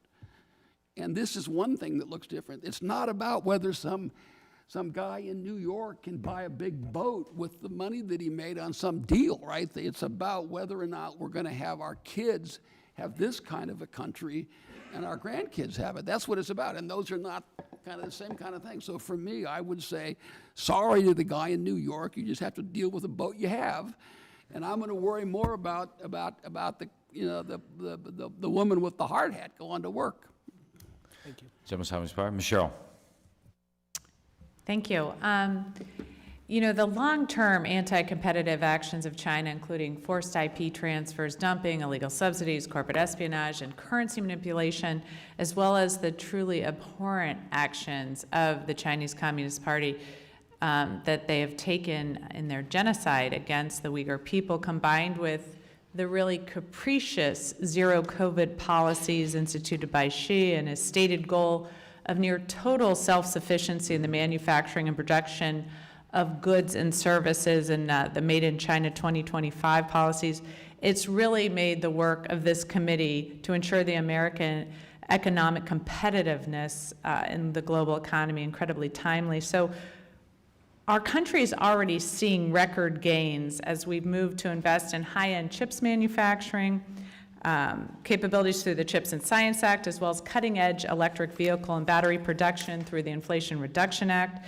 And as a result of this legislation, businesses have announced private investments of $210 billion in semiconductor manufacturing and $88 billion in electric vehicle and battery production over just the past 2.5 years.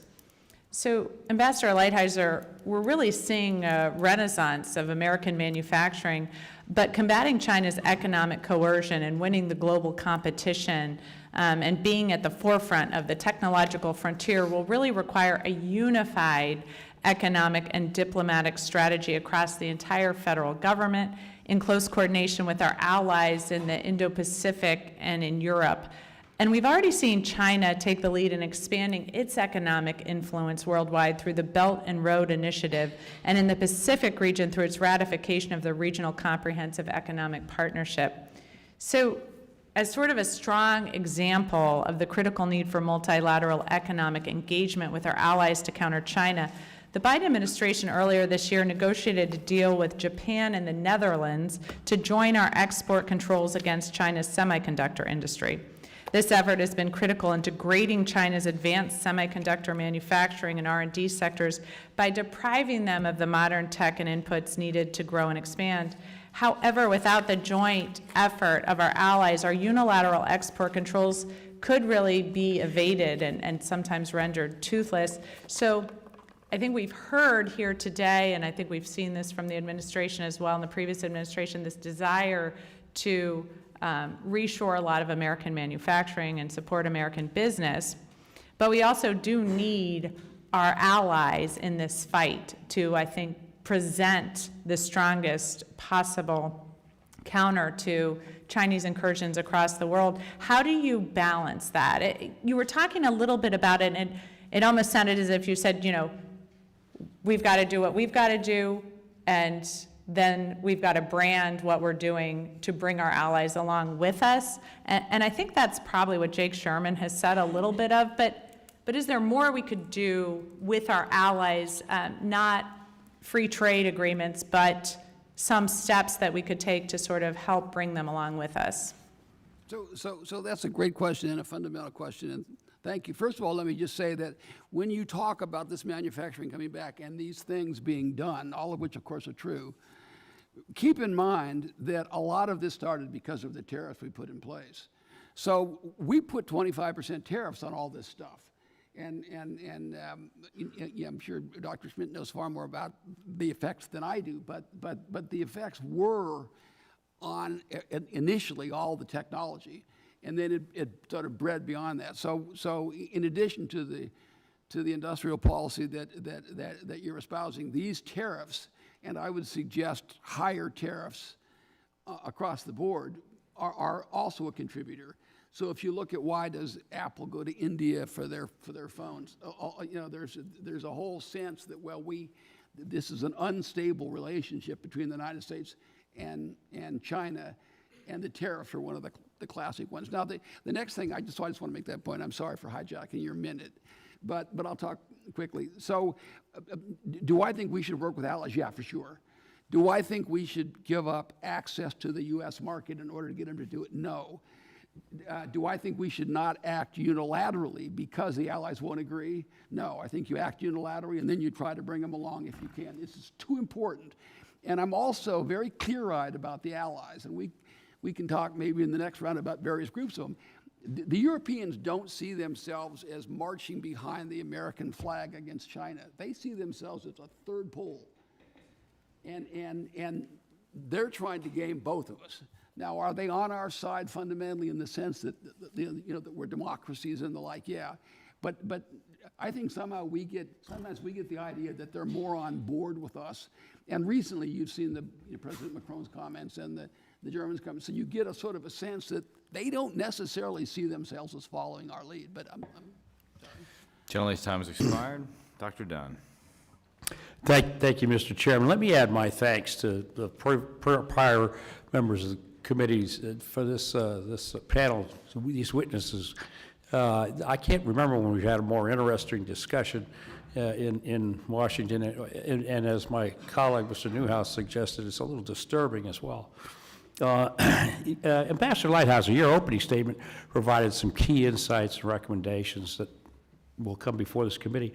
I strongly agree with your sense for a need for trade regime that helps our country, our workers, and strives for technological independence and regulates both incoming and outgoing investments for us to our benefit. This is essential to national security and economic prosperity.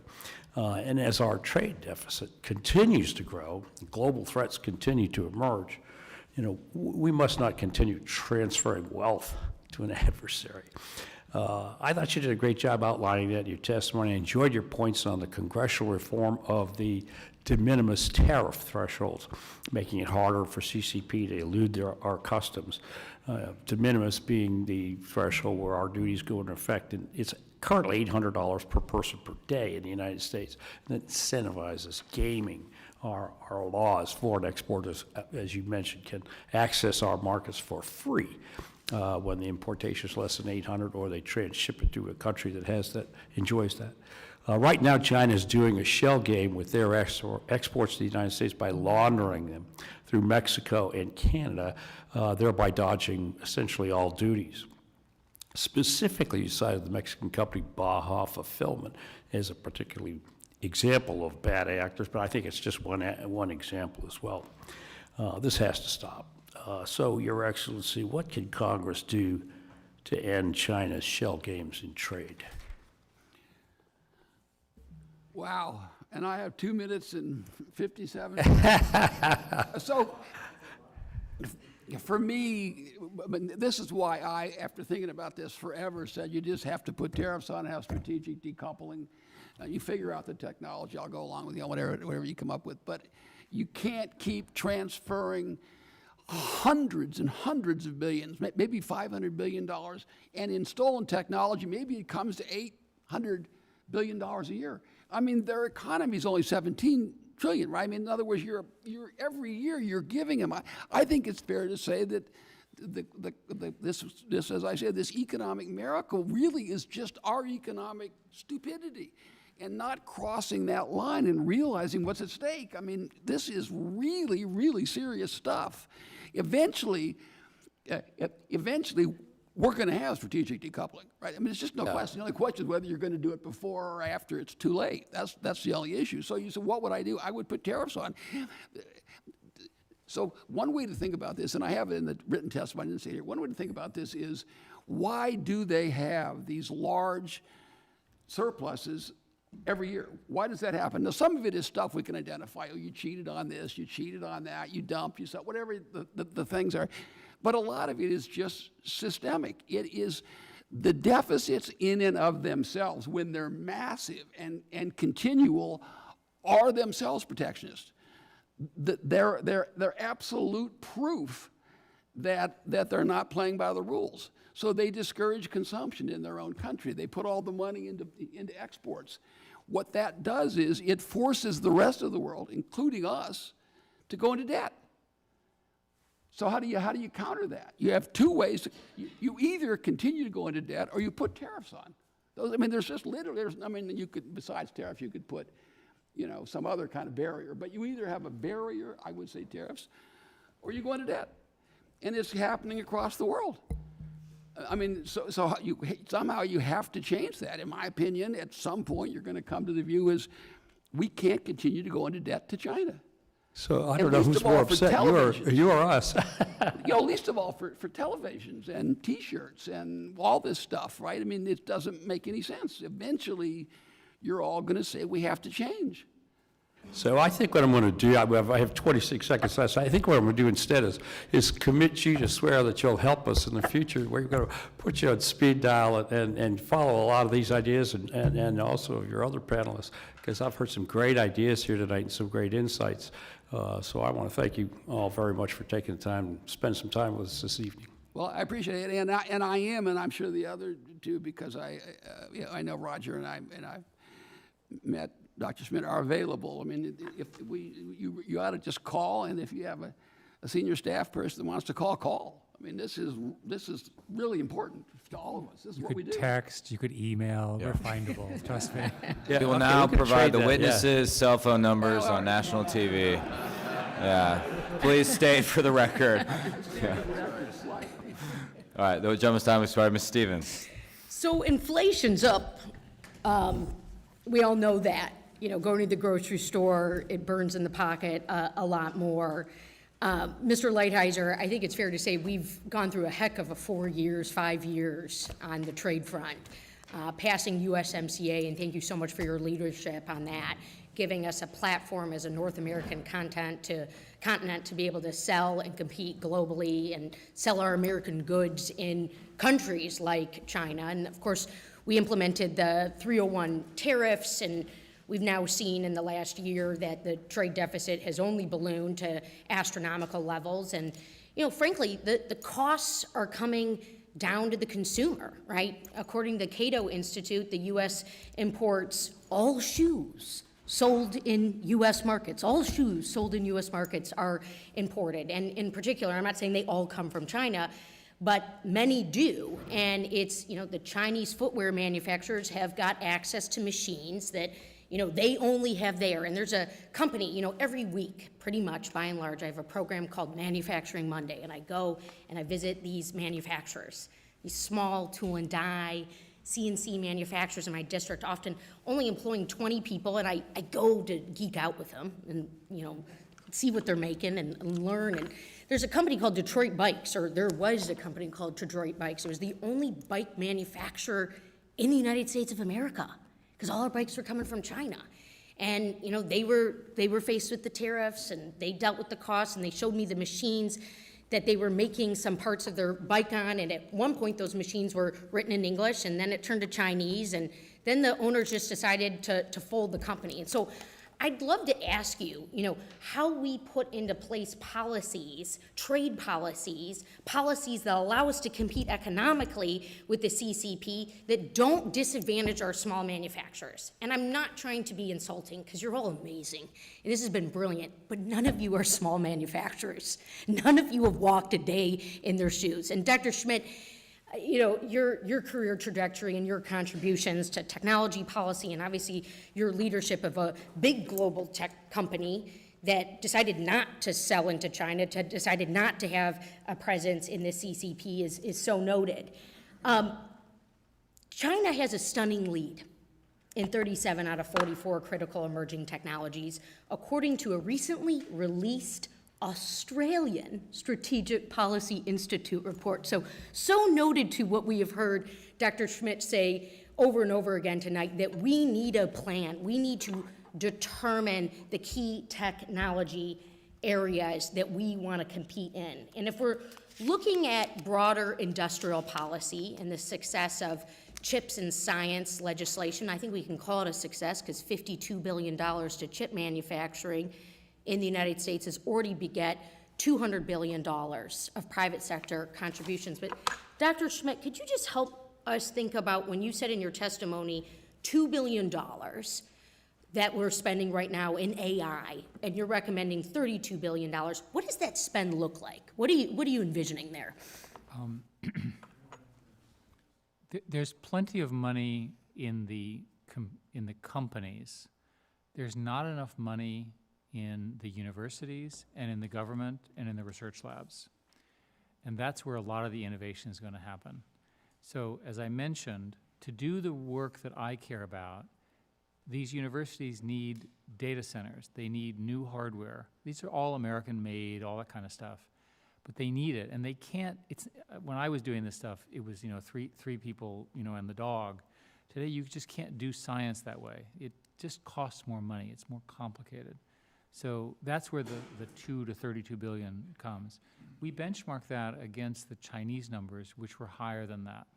So again, if you go back to the chairman's comments about the scale and the ranking member's comments about the competition and the level of investment in the STEM talent, our investment in these areas has to overcome the fact that they have many more people and more capital already. We're still winning, but they're coming. Yeah, and we don't need to do it, right, just because the CCP is doing it. We want to do it in our unique public-private partnership model of a way that then what? Begets more private sector investment? Would that be? And when Secretary Raimondo and I did a whole tour on the CHIPS Act, and one of the talking points we had was that it will eventually result in $500 billion of capital for the 51 that were in the CHIPS Act. And I think we still think that that's true. We think that when you build these systems, if you do it right, which the CHIPS Act did right, so thank you guys for passing it, you get such leverage from the private sector. The genius of America, we haven't spoken about this enough, is that our deep capital markets, which these guys are much more experts, are real competitive advantages for our country, right? You can raise the capital. You can't do it in most of the other democratic countries. We love that. Thank you. And with that, Mr. Chair, I yield back. Appreciate you, Dr. Smith. Expired. Mr. Johnson. For Mr. Lighthizer, we've heard bipartisan compliments to you for USMCA tonight. Are there any lessons that we would have learned from that experience that we could apply toward our allies in the Indo-Pacific? So are there things in I guess the sort of notion is, should we have a free trade agreement with the countries in the Indo-Pacific? Is that kind of the question? Yeah, or the nature of the negotiations. I mean, I'll admit I was a little surprised by your written and verbal testimony that you were skeptical of additional free trade agreements, particularly for countries that are already, buying and selling a lot with us. I mean, I get it with China. I mean, I understand a strategic decoupling, but when you're talking about our friends, I just kind of start with the very basic economic rule that voluntary transactions benefit both parties. And so why not more trade with our friends in the southern globe? Let me answer that. I'm not against more trade with them, but the underlying notion that you're going to get allegiance because you transfer more of your wealth to them, that's what I challenge. So forget allegiance. I mean, let's not focus on allegiance. Let's focus on prosperity for both. So see, I'm a product of the 60s. The Beatles taught us you can't buy me love, and I don't think that transferring our wealth to these people is going to make them like us anymore. Forget loyalty or allegiance. Let's just focus on, an economic rule is that voluntary transactions can enrich both parties. Couldn't America be stronger through additional free trade agreements with our allies? So now you're talking about our allies as opposed to the other countries in the Pacific. So which allies would you have us? I'm happy to analyze this. Tell me which one you're thinking of. Well, I think the work you did on the Phase 1 deal for Japan was highly regarded. I think it probably made us freer, safer, more prosperous. I would think we could add to deals like that throughout the Indo-Pacific. So if you're talking about countries like, the TPP countries, with the exception really of Mexico and Canada and Japan, you're talking about Malaysia, you're talking about Vietnam. I don't think, take Vietnam as a classic example. Right now, our trade with Vietnam is approximately as follows, all right? Their GDP is $400 billion. Everything made in the whole country, services, goods, is $400 billion. They send something like 140 of that to us. So like 33% of every single thing that they do in Vietnam comes to the United States, and they have a trade surplus with us of $100 billion. I don't see how increasing that helps me at all. What I'm worried about, so we're kind of balancing things. Number one, I think if you can buy love and respect, then we would have it with them right now. But they're making their decision about China for reasons unrelated to trade, right? They're making it because they got an 800-mile border and they've got this long Okay, let's drill down to. I'm not against trade with anyone. I don't want to give up additional access here and cost jobs in your home. Okay, but let's focus specifically on, let's just do soybeans, because obviously that's important to South Dakota. About 60% of our soybeans are exported. And listen, soybeans are a big deal for American export, as you know better than I do, sir. Nothing bigger it's in half of American ag exports. And in any given year, we're as likely as not to run an ag trade surplus. Okay, so, and you've done a lot for soybeans and market access, so thank you. I hear from our producers all the time, and I agree with them, we don't want to be so dependent on China. Again, half of our soybeans go there. But then if we're not going to sell them to China, We got to sell them someplace. We can't eat that many beans here, and we're really, really good at growing them. And so what other markets, and if we're not going to look to free trade agreements, we're just going to get stuck with a whole potload of beans. So this is a really good question, and I'm glad you asked it, and I'm glad we had the exchange. So if you're saying, first of all, we can't overstate how important soybeans are. I mean, they really, really, really are important. And so you say to yourself, country X, they won't let us sell our soybeans. Why not? My reaction is, instead of saying, here, you can have a little bit of Milwaukee's jobs or Green Bay's jobs, instead of saying that, I'd say, I've got an idea. Either take our soybeans, or I'm going to take back something that you have right now. You're into me for $100 billion. You're into me in the case of Malaysia for whatever, $30 billion a year. Get rid of the barriers. Now, soybeans, and you know a lot more about soybeans than I do, but they tend to go to a few different places. And when they didn't go to China, they tend to go to Europe because Brazil's went to China. I mean, the market for soybean is very complicated. It's important, it's complicated. But if there are barriers to soybean exports or pork or other agricultural products, my position always is, and this is exactly what we did with Japan, because that was such a good point. What we said is, listen, you have a pretty good deal. You're running a $70 billion surplus, and we're defending you. Give us access. And what did we get? We got a great deal. We got all the TPP agriculture stuff, and it didn't really cost us anything. I didn't have to put anybody out of work in Michigan to do it. So that's just like another approach. But this was fun. Okay. Mr. Auchincloss. Thank you, Chairman, and to our superb witnesses. I've learned a lot, both through your written testimony and oral today. I certainly agree with an overarching theme of tonight, which is that the United States has built a rules-based order and welcomed China into it, and China responded by cheating, and we need to stop it. But tough statecraft should not devolve into zero-sum protectionism under the guise of industrial policy. And industrial policy is very popular right now. To engineer American economic competitiveness, both Democrats and Republicans are proposing a bonanza of tariffs and bans and subsidies and regulatory self-dealing. Industrial Policy's able spokesman, Robert Atkinson, founder of the Information Technology and Innovation Foundation, wrote last year that, quote, "It's time to end the stale argument about free markets versus industrial policy. We need both, market-based policy for most of the economy and strategic industrial policy for select sectors." That sounds very reasonable, very statesmanlike even, and many in Washington seem to agree these days, but I don't agree. Mr. Atkinson envisions that a Congressional Joint Strategic Industry Committee, in consultation with the Commerce Department and the National Security Council, will select which sectors are strategic and then steer them in a feat of masterful technocracy. What is more likely to happen, though, is that industries will divert money from their scientists and their engineers to their lobbyists and their lawyers, and Washington will be noisy with rent-seeking claims of criticality, and strategic signal will be drowned out. And that's even supposing that politicians could extract strategic signal at all. In general, entrepreneurs are better than politicians at detecting and responding to signals of utility. Take, for example, the graphical processing unit, which I'm sure Dr. Schmidt knows more about than anyone here. It's surely a strategic technology in that it computes cutting-edge AI. The GPU was originally developed for video games a quarter century ago in an American business.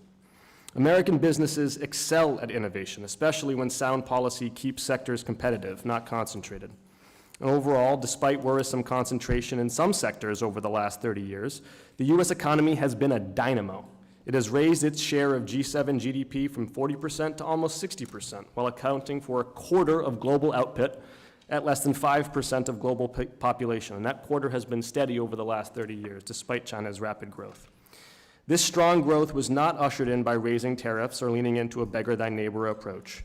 On the contrary, far-sighted trade and aid policies help build up powerhouse economic partners like South Korea, whose president Congress recently welcomed as a key ally in U.S. competition with the Chinese Communist Party.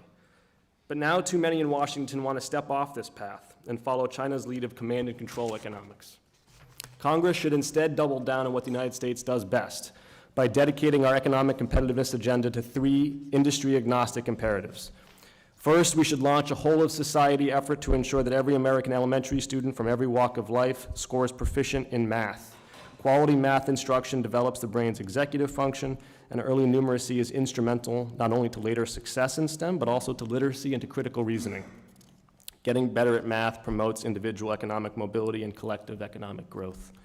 Second, we should double to 6% our national R&D intensity, which is the sum of public and private R&D as a percentage of GDP. And Dr. Schmidt, you had this in your written testimony as well. The 117th Congress and the Biden administration edged national R&D just above 3% through funding and programs for clean energy and semiconductors. And those tax credits and sector-specific public goods and market-shaping mechanisms are all important tools that can be used surgically to address negative externalities like pollution and to unlock private investment.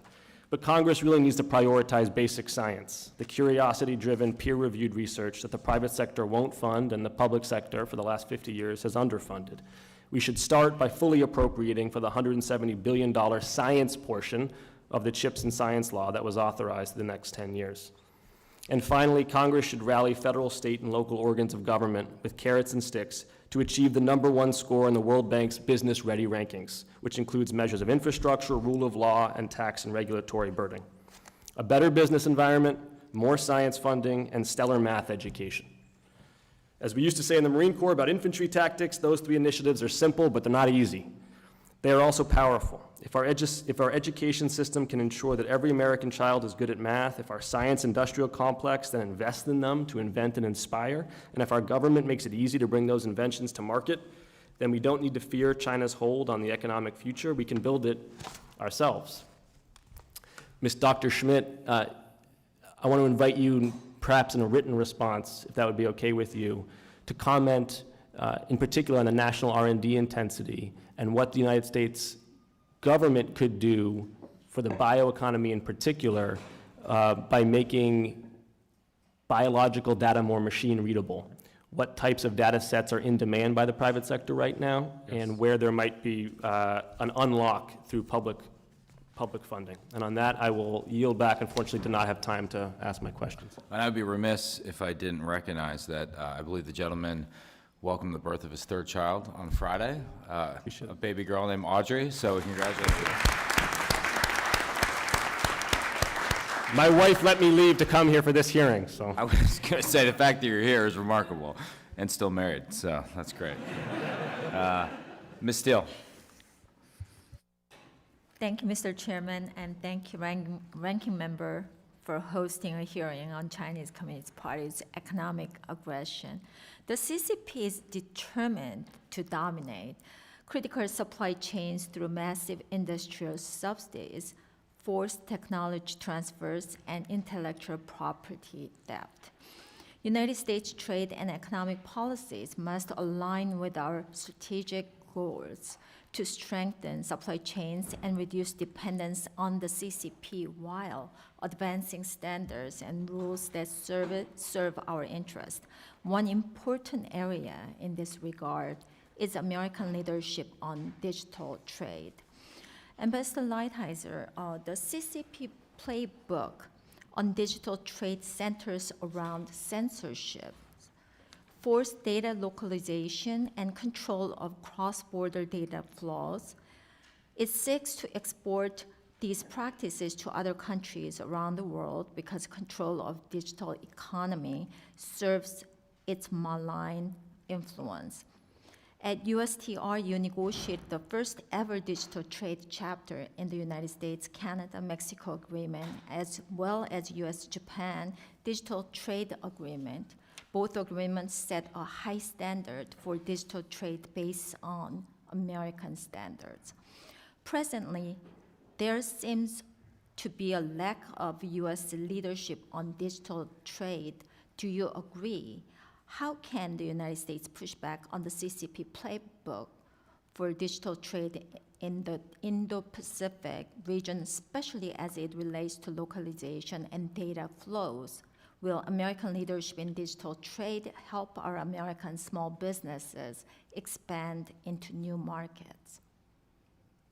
Well, thank you for the comment. And and for the question. I think what we did in USMCA and in the Japan agreement were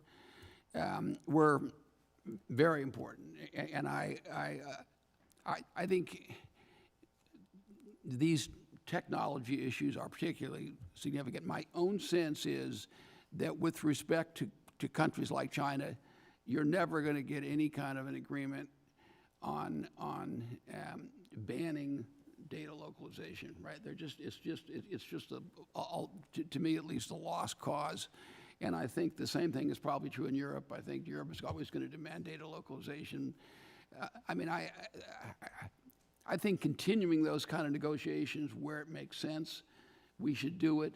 But as a general matter, the overall principle of banning requirements for data localization is one that we're just fundamentally not going to win, because it's in the hands of those countries, right, in the final. So we have a valid principle, and we certainly did it with respect to Canada and Mexico. We did it with respect to Japan. I would suggest maybe that those three countries are different than some of the other countries we're dealing with. But I do think there's a lot that can be done in the area of digital trade. I think Congress has to be careful to make sure that it maintains its ability to regulate technology in the future, that we don't do something in these agreements that would prevent you from doing something that you thought necessary down the road. And I think there is some work being done on digital trade. Thank you. And second question is Dr. Schmidt. Could you speak a little more to the CCP playbook on digital trade and how they craft rules and standards to export their model of the state-controlled digital economy, and how important it is for the United States to be writing the digital rules of the road when the CCP is trying to pass us by and dominate 21st century technologies like artificial intelligence? I think what happened with Huawei is instructive. So China has a subsidy program for purchasing things from China. For example, we'll pick an African country. And the Huawei products are cheaper than the other global competitors anyway. So you have an African country that is not particularly wealthy, and they ultimately make the Huawei choice for good economic reasons. As part of Huawei, they get a whole set of firewalls and censorship capabilities and services above it, which are not representative of Western or American values. Some of the countries use it, some of them don't. But more importantly, it also serves as a signal intelligence network for the Chinese. The Chinese government is very obsessed with Chinese nationals who are in foreign countries. So there's lots of evidence of surveillance through these techniques and lots of aspects of SIGINT in general. So there's a good example where the fact that there was not a globally competitive and relatively inexpensive and well-financed choice caused countries that they didn't want to buy it, they didn't buy all that other stuff, but they got it as part of the package. That's the threat. So you can imagine, going back to what the ambassador said about how trade works, imagine that as more and more of this stuff from China gets embedded in all these other countries, it comes with all of these additions. And these additions are things that we would never allow. Thank you. My time is up. I yield back. Mr. Torres. Thank you, Mr. Chair. America's competitive advantage over the rest of the world can be summed up in 3 I's. First, investment. America's singular capacity for capital formation. The U.S. alone accounts for half of the world's capital. Second is immigration. America's singular ability to attract people and talent from across the globe to drive both our entrepreneurial and our essential workforce. And the third is innovation. America is a nation of intrepid investors and immigrants who drive innovation. As a country, we are in danger of squandering our greatest competitive advantages that the CCP could never dream of rivaling if we here in Congress build the political will necessary for unleashing the power of investment, immigration, and innovation to their fullest productive potential. In the end, our greatest enemy is not the CCP. Our greatest enemy is ourselves. It is the deepening dysfunction and maddening myopia of a politics that prevents America from becoming the best version of itself. America at its best can outcompete any adversary anywhere, including the CCP. Simply put, the 21st century is ours to lose. Dr. Schmidt, your team at SCSP points out that in 1620, Francis Bacon, one of the fathers of science, identified 3 revolutionary technologies in his time: printing, gunpowder, and the compass. In the spirit of Francis Bacon, Dr. Schmidt, tell us, what are the 3 most revolutionary technologies of our time? Which country is leading in those 3 fields, the United States or China? And how do we win in those 3 fields? And please do not include soybeans from South Dakota in your answer. So. Well, I'm a big soybean fan, so. I approve that message. So there are many candidates for your answer, but I think a simple list is quantum, AI, and biology. Quantum, because quantum is a whole new world of computation and communications and scale that is just beginning to be powerful. I would score us as somewhat ahead, but not very far ahead. We might be even. And as an example of what China's done, they launched a satellite which entangled essentially 2 photons that were entangled when they arrived on land 2,000 miles away, which is an extraordinary achievement. The US has not done that yet, so that's of concern. In AI, as I've mentioned, there's every reason to think that they have more people working on AI, they understand its strategic initiatives. The sanctions that were put in place have helped us, but I think that that's a temporary advantage. And then in synthetic biology, and there was a discussion about this earlier, and for all of you, you should understand that synthetic biology ultimately means that America will grow many of the things that we manufacture today. Growing them is obviously more energy efficient, it's more climate friendly, but it's also another interesting thing. We have an awful lot of biomass in our country, especially in the Midwest and the more rural states. So here you have a technology which can revolutionize the job loss and the migration into cities by creating this enormously interesting set of industries in each of the states of our heartland. That is both a politically good thing for America, but it's a good economic choice. We need to win all 3 of those. Who's winning in synthetic biology so far? So far, I'd say we're slightly ahead. So we're slightly ahead in quantum, slightly ahead in AI, slightly ahead in synthetic biology. And when I say slightly, if I may, we're talking about a year or 2, not very long. Or some would say a few months with respect to AI. Yeah, depending on who you ask. The Biden administration has put in place export controls that prevent the transfer of the most advanced semiconductors to the CCP. In response to those export controls, NVIDIA designed new chips specifically for China, H800. Is the H800 sufficiently advanced to enable China to be competitive with the United States in AI? So the H800 is not shipping yet, but the conventional wisdom is that you need 3 of them for every H100 which we're using. So one way to understand it is that China will need 3 chips to 1. And that's a fairly significant delay because these chips are hard to install, hard to program, and so forth. It's all very difficult stuff.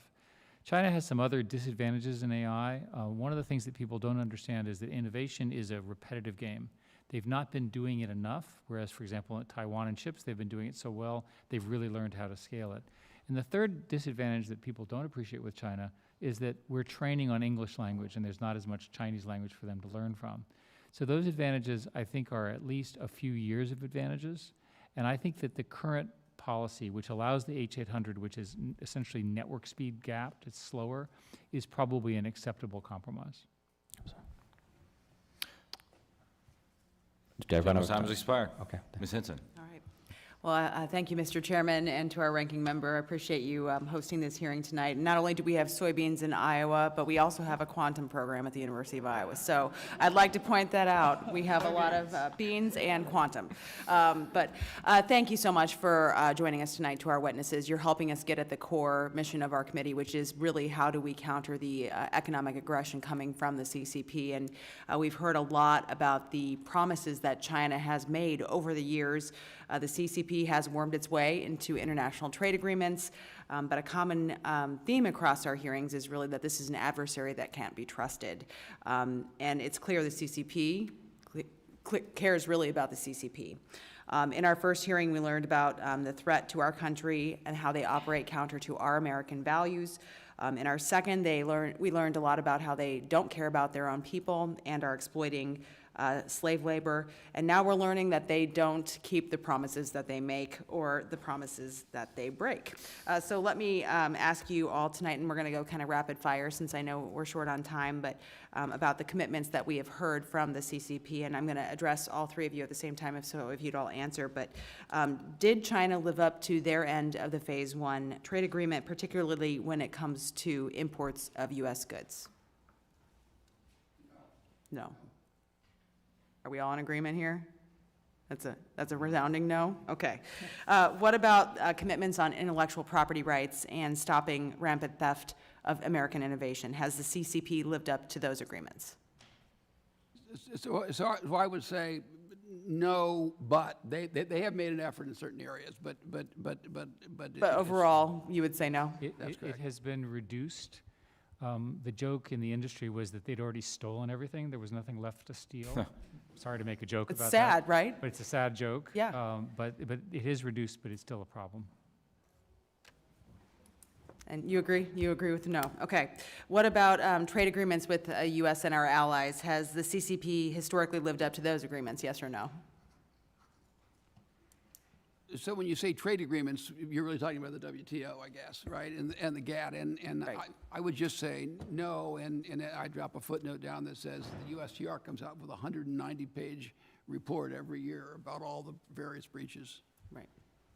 Well, we saw in the opening video, obviously, the narrative that was surrounding their addition to the WTO more than 20 years ago, and now we have seen the reality of that. Can you provide some examples of maybe some of the other broken commitments from the CCP when it comes to trade, IP? So, as I say, there's a 190-page document on it, and there's numerous cases that over the years in various administrations, particularly the last three where we brought WTO cases against them, there are access to various agricultural products. There are agricultural subsidies. There's financial services. There's the implementation of their trade laws. I mean, there's and keep in mind that a lot of what we complain about that's bad that they're doing has nothing to do with trade agreements, right? This is the banking system, the labor system. That's why I'm for overall tariffs, because I don't think you can play whack-a-mole and win this game. You're not going to win by saying you stop this. They just do something else. But for sure, they haven't kept their commitments. But the problem is far bigger than commitments they made. It's they have a system that needs to be, that we need to take a step to balance the system, all of it. Mm-hmm. Right. So when you look at the I guess, the most favored nation status, for example, things like that we've given them, we can't trust a word the CCP says when it's making promises to us. So why should we continue to give them sweetheart deals like MFN? Because I think that obviously gives them an upper hand. We've given them these ways to get into our trade agreements and supersede us and cheat. So why should we continue to enable them to have that kind of a status is I think I'd be looking at from a policy perspective. So, I mean, should we take back permanent normal trade relations? Absolutely. I was against what we did, and it was obvious at that time it was a mistake. Of course we should take it back. But you have to do more than that. You also have to change the column 2 tariffs, because then they would go from MFN to column 2, and column 2 are sort of higher tariffs, but there's some of those you'd have to change because they're like there's not a high enough tariff on automobiles. You'd have to make a modification there. But I mean, I've been around Congress a long time. I've never had no one would ever elect me to anything, so I don't have to worry about that part of it. But I've been here as a staffer and the like, and it's when the members that I talk to, I would think you'd have a vast majority of the members of this current House that would vote to take back MFN and give higher tariffs to China, right? I mean, I just can't even imagine who the people. There'd be a handful of people for whom this is a religion, and there aren't people have. They can have that, but I completely agree with you. Yep. And I know my time is up, so Mr. Chair, I yield back, and I look forward to continuing this discussion when we have more time. Thank you. Gentleman's time expired. Ms. Brown. Thank you, Mr. Chairman. I want to begin by expressing my sincere appreciation to the witnesses for their testimonies and taking time to share their expertise. Now, in this committee, we've explored a number of topics related to U.S. economic posturing, from the CCP's role in the genocide of Uyghur people to the United States' relationship with Taiwan and our global supply chain. While we have spoken in depth about the roles of larger U.S. corporations, I'd like to circle back to what Rep. Stevens touched on, which is to discuss the roles of small and medium-sized businesses within the supply networks. So, Mr. Robinson, how are small businesses uniquely equipped to address economic competitiveness? Specifically, how can these businesses provide solutions to diversify and harden the U.S. supply chains? It's really outside of my wheelhouse, to be honest with you. I've just been concentrating too much on the financial sector to have a good, solid answer for you on that, I'm afraid. Thank you. Anybody else like to? Well, I would just, and I'll be very quick because I'm taking up. So there's kind of, when you talk about small business, there's manufacturers, you would think of, and then there's a small business as an importer, right? The small business and importer is kind of in a different position.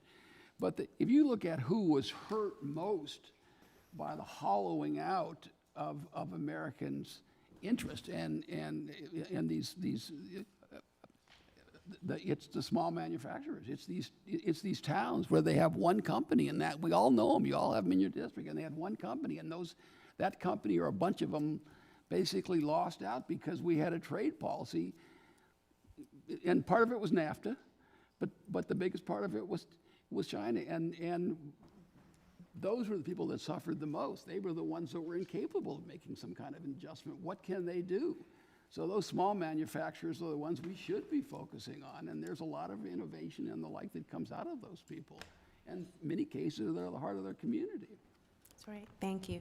Dr. Schmidt, what approaches can Congress take to boost America's manufacturing other than imposing tariffs on imported goods?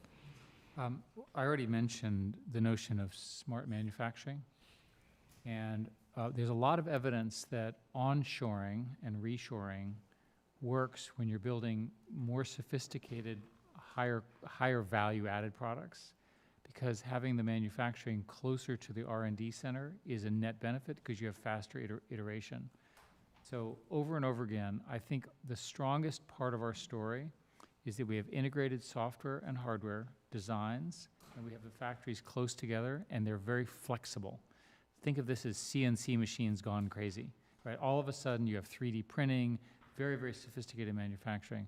I spent a fair amount of time visiting plants that do this in America, and they're making good money, right? So one way to think about the manufacturing question you ask is to reimagine manufacturing as the high value added part, right? I'm not going to worry about the commodity part, but I'm extremely interested in having that stuff that's very sophisticated be built here.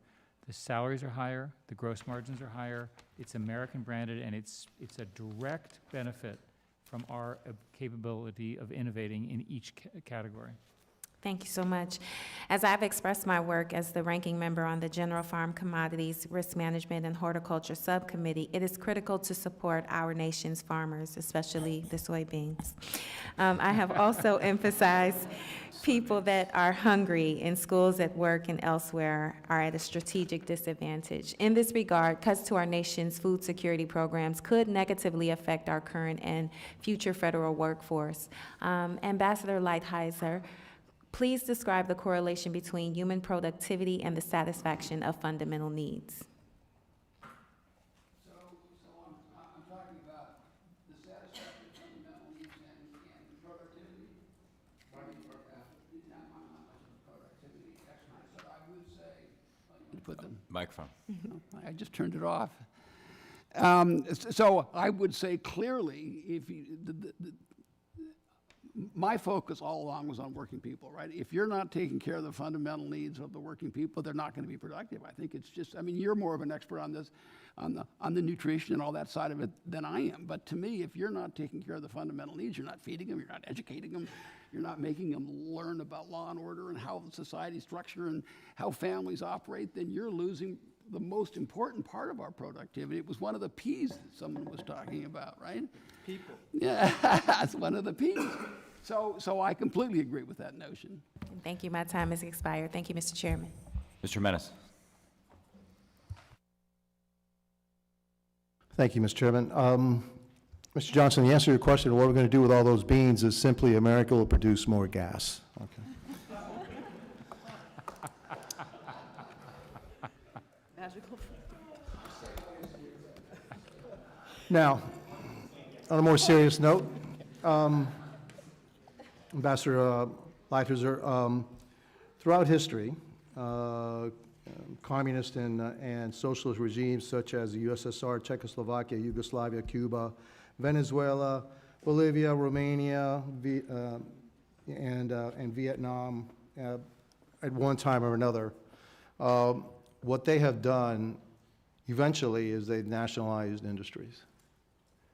And so, with the United States being so heavily invested and companies being so heavily invested in China and producing so much in China, what do you think is the likelihood that eventually American corporations and industry will be nationalized in communist China? So this is U.S. businesses operating in, so what they have tended to do, I'll give you a good example. So you have like the Ball Corporation, which everyone knows about, and they make more beverage cans than anyone else. And if you go back to 2015, they made the most beverage cans in the United States and the most in China. And they had a joint venture partner. And over a period of time, the joint venture partners started to set up their own companies. And then pretty soon, all the market share goes to them, and now they sell zero and they pull out. So it's kind of unnecessary to nationalize them. What you basically do is create a competitor, direct all the customers away from the U.S. company. What I say is if you're a U.S. company, you're going to make as much money as they want you to make for as long as they want you to make it. And you have all these people who sort of think it's different than that, all these businesses that kind of think, and to me, it's like the movie The Sting, like the big con. They make a few big hits, and then pretty soon, bang, they go in there and they're out. And there's just one example after another. But we have some companies that are really, really invested in, one of them, like a fruit company. No, it's actually not a fruit company. It actually produces computers. It has a fruit in the front, okay? Which produces, 90% of their things, their iPhones, et cetera, over in China. Super invested. I tend to think that if we somehow get into a conflict with China and Taiwan, the first thing they're going to do is they're going to nationalize American companies. Would you agree with that? You may be right. I mean, that particular company is in a kind of a unique circumstance for a lot of reasons. So what would you advise these companies to do? I mean, look, what does a company do? They're in there, they kind of bought the big con. They're in there. A lot of them haven't even realized that they're involved in a con yet. You see companies, I'll give you an example, Ford, which has made enormous investments and they're not making any money and haven't made any money for years. You see some other auto companies were making a lot of money and now they're starting to make less money because the Chinese companies are taking over the market. To me, in the things that I know about, I would say be very, very skeptical. Don't think you're smarter than a rigged game, because everybody thinks they are, but nobody really is. Is there something that we should do here in Congress to try to protect American investors, especially those who are in pension funds and mutual funds, et cetera, that are invested heavily in China, to try to start to protect their investment in the future, knowing or thinking that may be an eventuality? I think so, yes. For example, we talked a little earlier about the fact that there are now Communist Party cells being forcibly inserted into the senior management structures of every Chinese company, but increasingly we're starting to hear noises that that's also going to be the case with U.S. corporate operations in China itself. And it seems to me that that's not on. You look at the ones to watch are J.P. Morgan Chase, BlackRock, others that are going into China trying to have that holy grail of penetrating that market and selling this kind of services they do here, which has, of course, been restricted to date. Total lack of reciprocity in every category in the financial sector, I can tell you right now. But it seems to me, legislatively, that action can be taken there.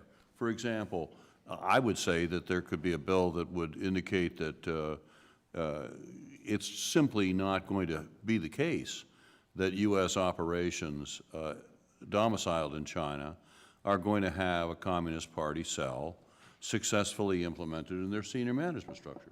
If that's the case, then it's just over, period. And stop fooling around about this. Because again, there comes a point where the relationship has deteriorated to such an extent, and we are seeing the true colors of our foremost adversary so vividly that it's time to take a stand on these kinds of things. Thank you. My time is up. I yield back. Mr. Banks.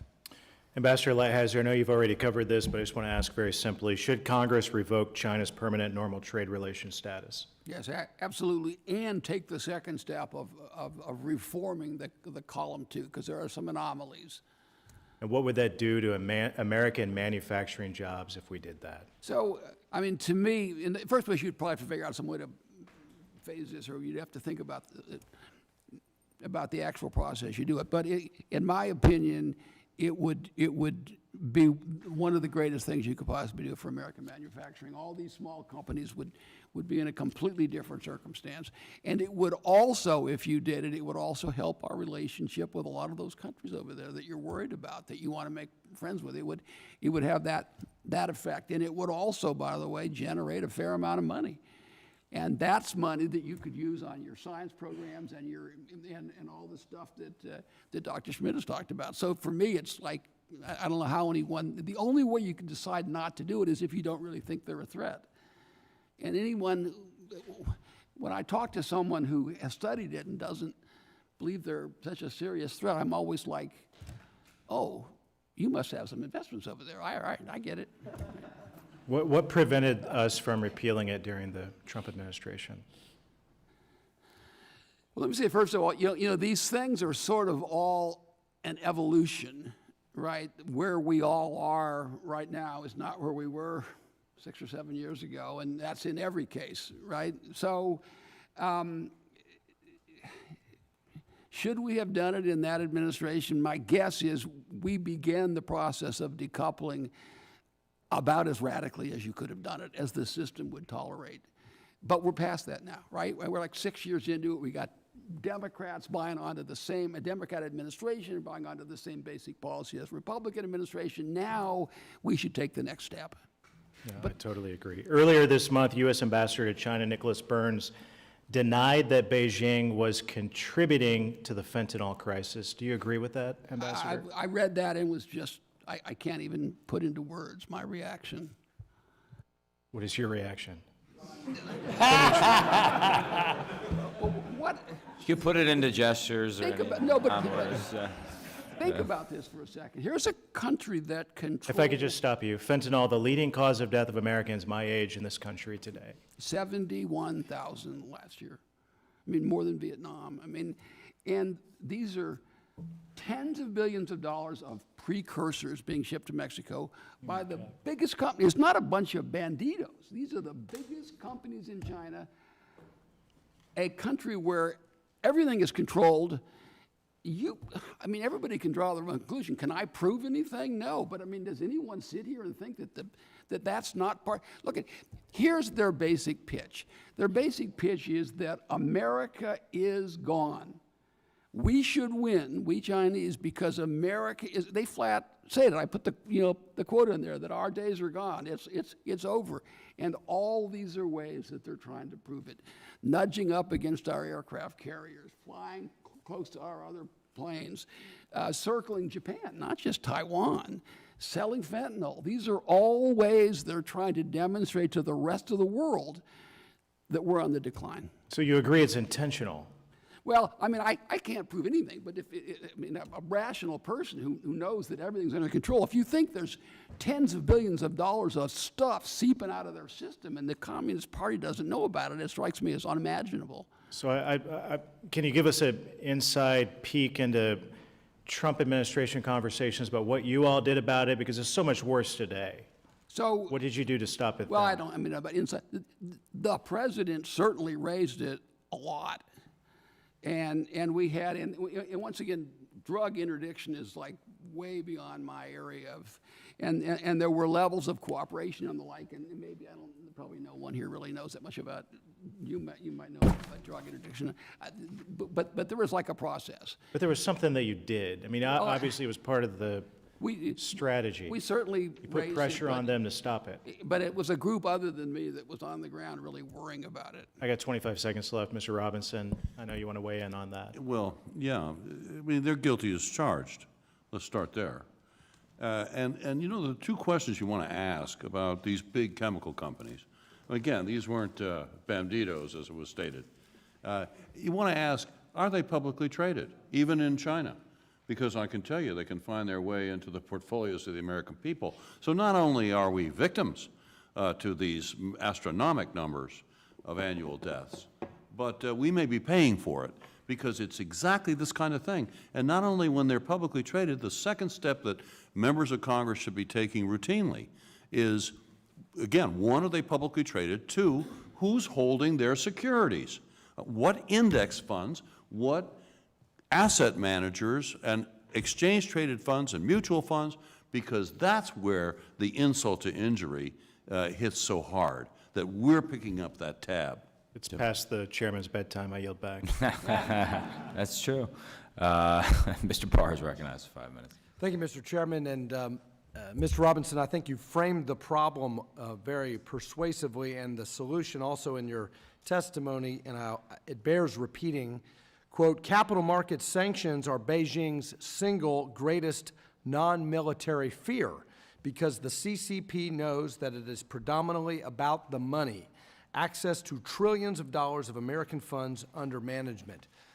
Ms. Robinson, we've talked about our bill. We've discussed my legislation, the Chinese Military and Surveillance Companies Sanctions Act, which applies full SDN sanctions on specific companies on 4 specific U.S. government lists: the DoD 1260H list, military companies, Chinese military companies, Treasury's NSCMIC, Chinese Military Industrial Complex Companies list, Commerce's entity list, and military end user list. These are all companies that have ties to Chinese military and surveillance state. In your view, does this approach provide the American private sector who have dealings with China with sufficient clarity, precision, and certainty about which Chinese businesses they may do business with and which Chinese businesses they may not do business with? And specifically, I'm talking about the American index aggregators, American asset managers, the mutual funds, and the ETFs.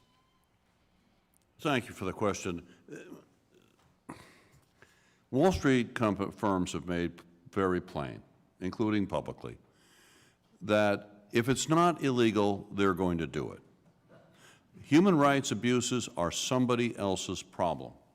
National security concerns are, again, somebody else's job. Our job is returns and sort of that very focused, narrow mindset. So fine, okay, then let's give them clarity on the law. And this, your bill, proposed bill, does so in the sense that, after all, they're looking for predictability. They're looking for the guidance. They're not going to lead. They're going to follow, and indeed, they're not going to even do things that we would consider sensible from their corporate reputation and brand point of view. I mean, imagine asset managers that are household names that are willing to absorb the risk of being called aiders and abettors of genocide and forced labor and the like. So, Mr. Robinson, just to reclaim, full SDN sanctions, that means no listing on U.S. exchanges, no equity, no debt, no VC, no private equity, red light on those companies, very precise, identify them, green light on everything else. Is that the clarity that U.S. investors need? I believe it is. And after all, these are U.S. sanctioned entities. Let's start there. I mean, again, if we want to talk about low-hanging fruit as to how we go about trying to lower radically the American risk exposure to particularly the bad actors in China's corporate world, this is a very good place to start. The bill also requires the various agencies, Treasury, Commerce, and DOD, to harmonize these lists, to cross-reference these lists, to coordinate. How important is that? Well, it's terribly important because right now, you know, for example, we had 1,260 companies not so long ago on the Commerce Department entity list, right? And they're prohibited, or supposed to be prohibited, from receiving American equipment and technology because of egregious national security and human rights abuses, right? Do you know how many of those 1,260 are also on the NSCMIC list, meaning a fancy way of saying Treasury's OFAC list that actually impedes them from raising money from unwitting American retail investors? You know how many? 16. Now, does that sound serious to you? 16 out of, you know, out of this, this kind of number? Finally, speak to, Mr. Robinson, the multilateral effect of OFAC sanctions. In other words, when OFAC sanctions these Chinese entities, what signal does that send to non-U.S. investors in these companies? Oh, well, it's clearly the kind of signal that others can read and understand. I mean, the U.S. capital markets are roughly the size of the rest of the world's combined. There is no going elsewhere, if you're China, by the way. We so utterly dominate the global financial domain on this planet, it's not even funny. I mean, you talked about 50, my number is 60% of the world's investable capital, and as I say, the world's reserve currency and so forth. This is our major competitive advantage we have today. And so the signal that it sends, to answer your question, is one of fear and concern. And guess what? It's fear that communicates to our allies more than cajoling and persuasion. Thank you. I yield. Thank you. Before we close, a few logistical notes. As soon as we have the topics for our June and July hearing, we will let you know. We're waiting on a response from the administration for some requests. These hearings may not all be at night. The night hearing I like, not as a media play. I know Ms. Cheryl has strong views on that. It's remarkable. You all don't agree on everything. Exactly. But the night hearings have the added benefit of having many people stay here and not competing with your time for 1,000 other hearings that are happening simultaneously. Those coming on the UK trip tomorrow, remember the bus leaves very promptly. We have to get to the airport very quickly. Operation Cannonball Run is in effect. Next week at 9:30 on Wednesday, I believe we're going to have our first business meeting, which will be the first test of our policy endorsement process. This should be the easy stuff, and if we can figure it out, we will then move on to the hard stuff, and the hard stuff is what we talked about here tonight. We were very fortunate to have amazing testimony from 3 expert witnesses to help us think through the complexities of our economic competition with the Chinese Communist Party and how we better defend ourselves from CCP aggression. Your written testimony is fantastic in addition to what we've heard from you directly here tonight, so we're going to continue to pore over it in the weeks and months to come. We will take you up on your offer to be a sounding board for the committee and follow up as we test various ideas, and we're hoping to arrive at a framework for de-risking or decoupling, 3 Ps, 3 Is, whatever we're calling it, that is strong, smart, bipartisan, and so I thank you all for your time, for your expertise. I remind members that questions for the record are due 1 week from today on May 24th, and your staff will receive submission instructions shortly. Without objection, the committee hearing is adjourned. Thank you.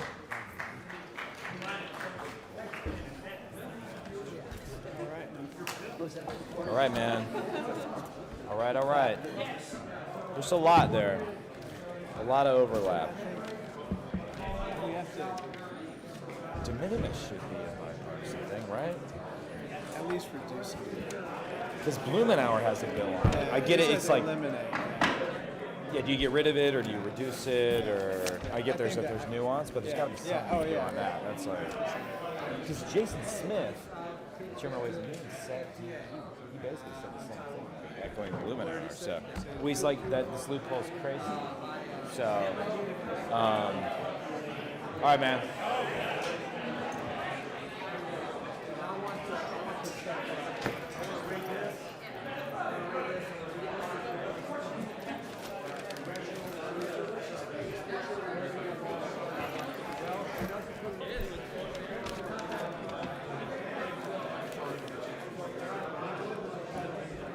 Is anyone going back to the office? Is anyone going back to my office by any chance? No, I'll grab this before I leave. Sir, thank you so much. Appreciate it. So, no, I don't. I have the team off-center report. Good job, as always. Good to hear.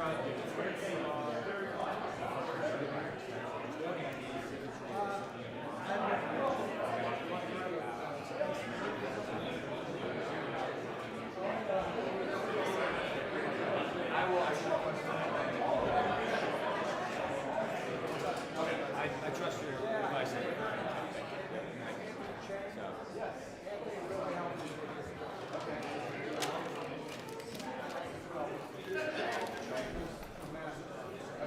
All right, team. What's up? Well, this needs to go to the personal office. I'm gonna go there after this.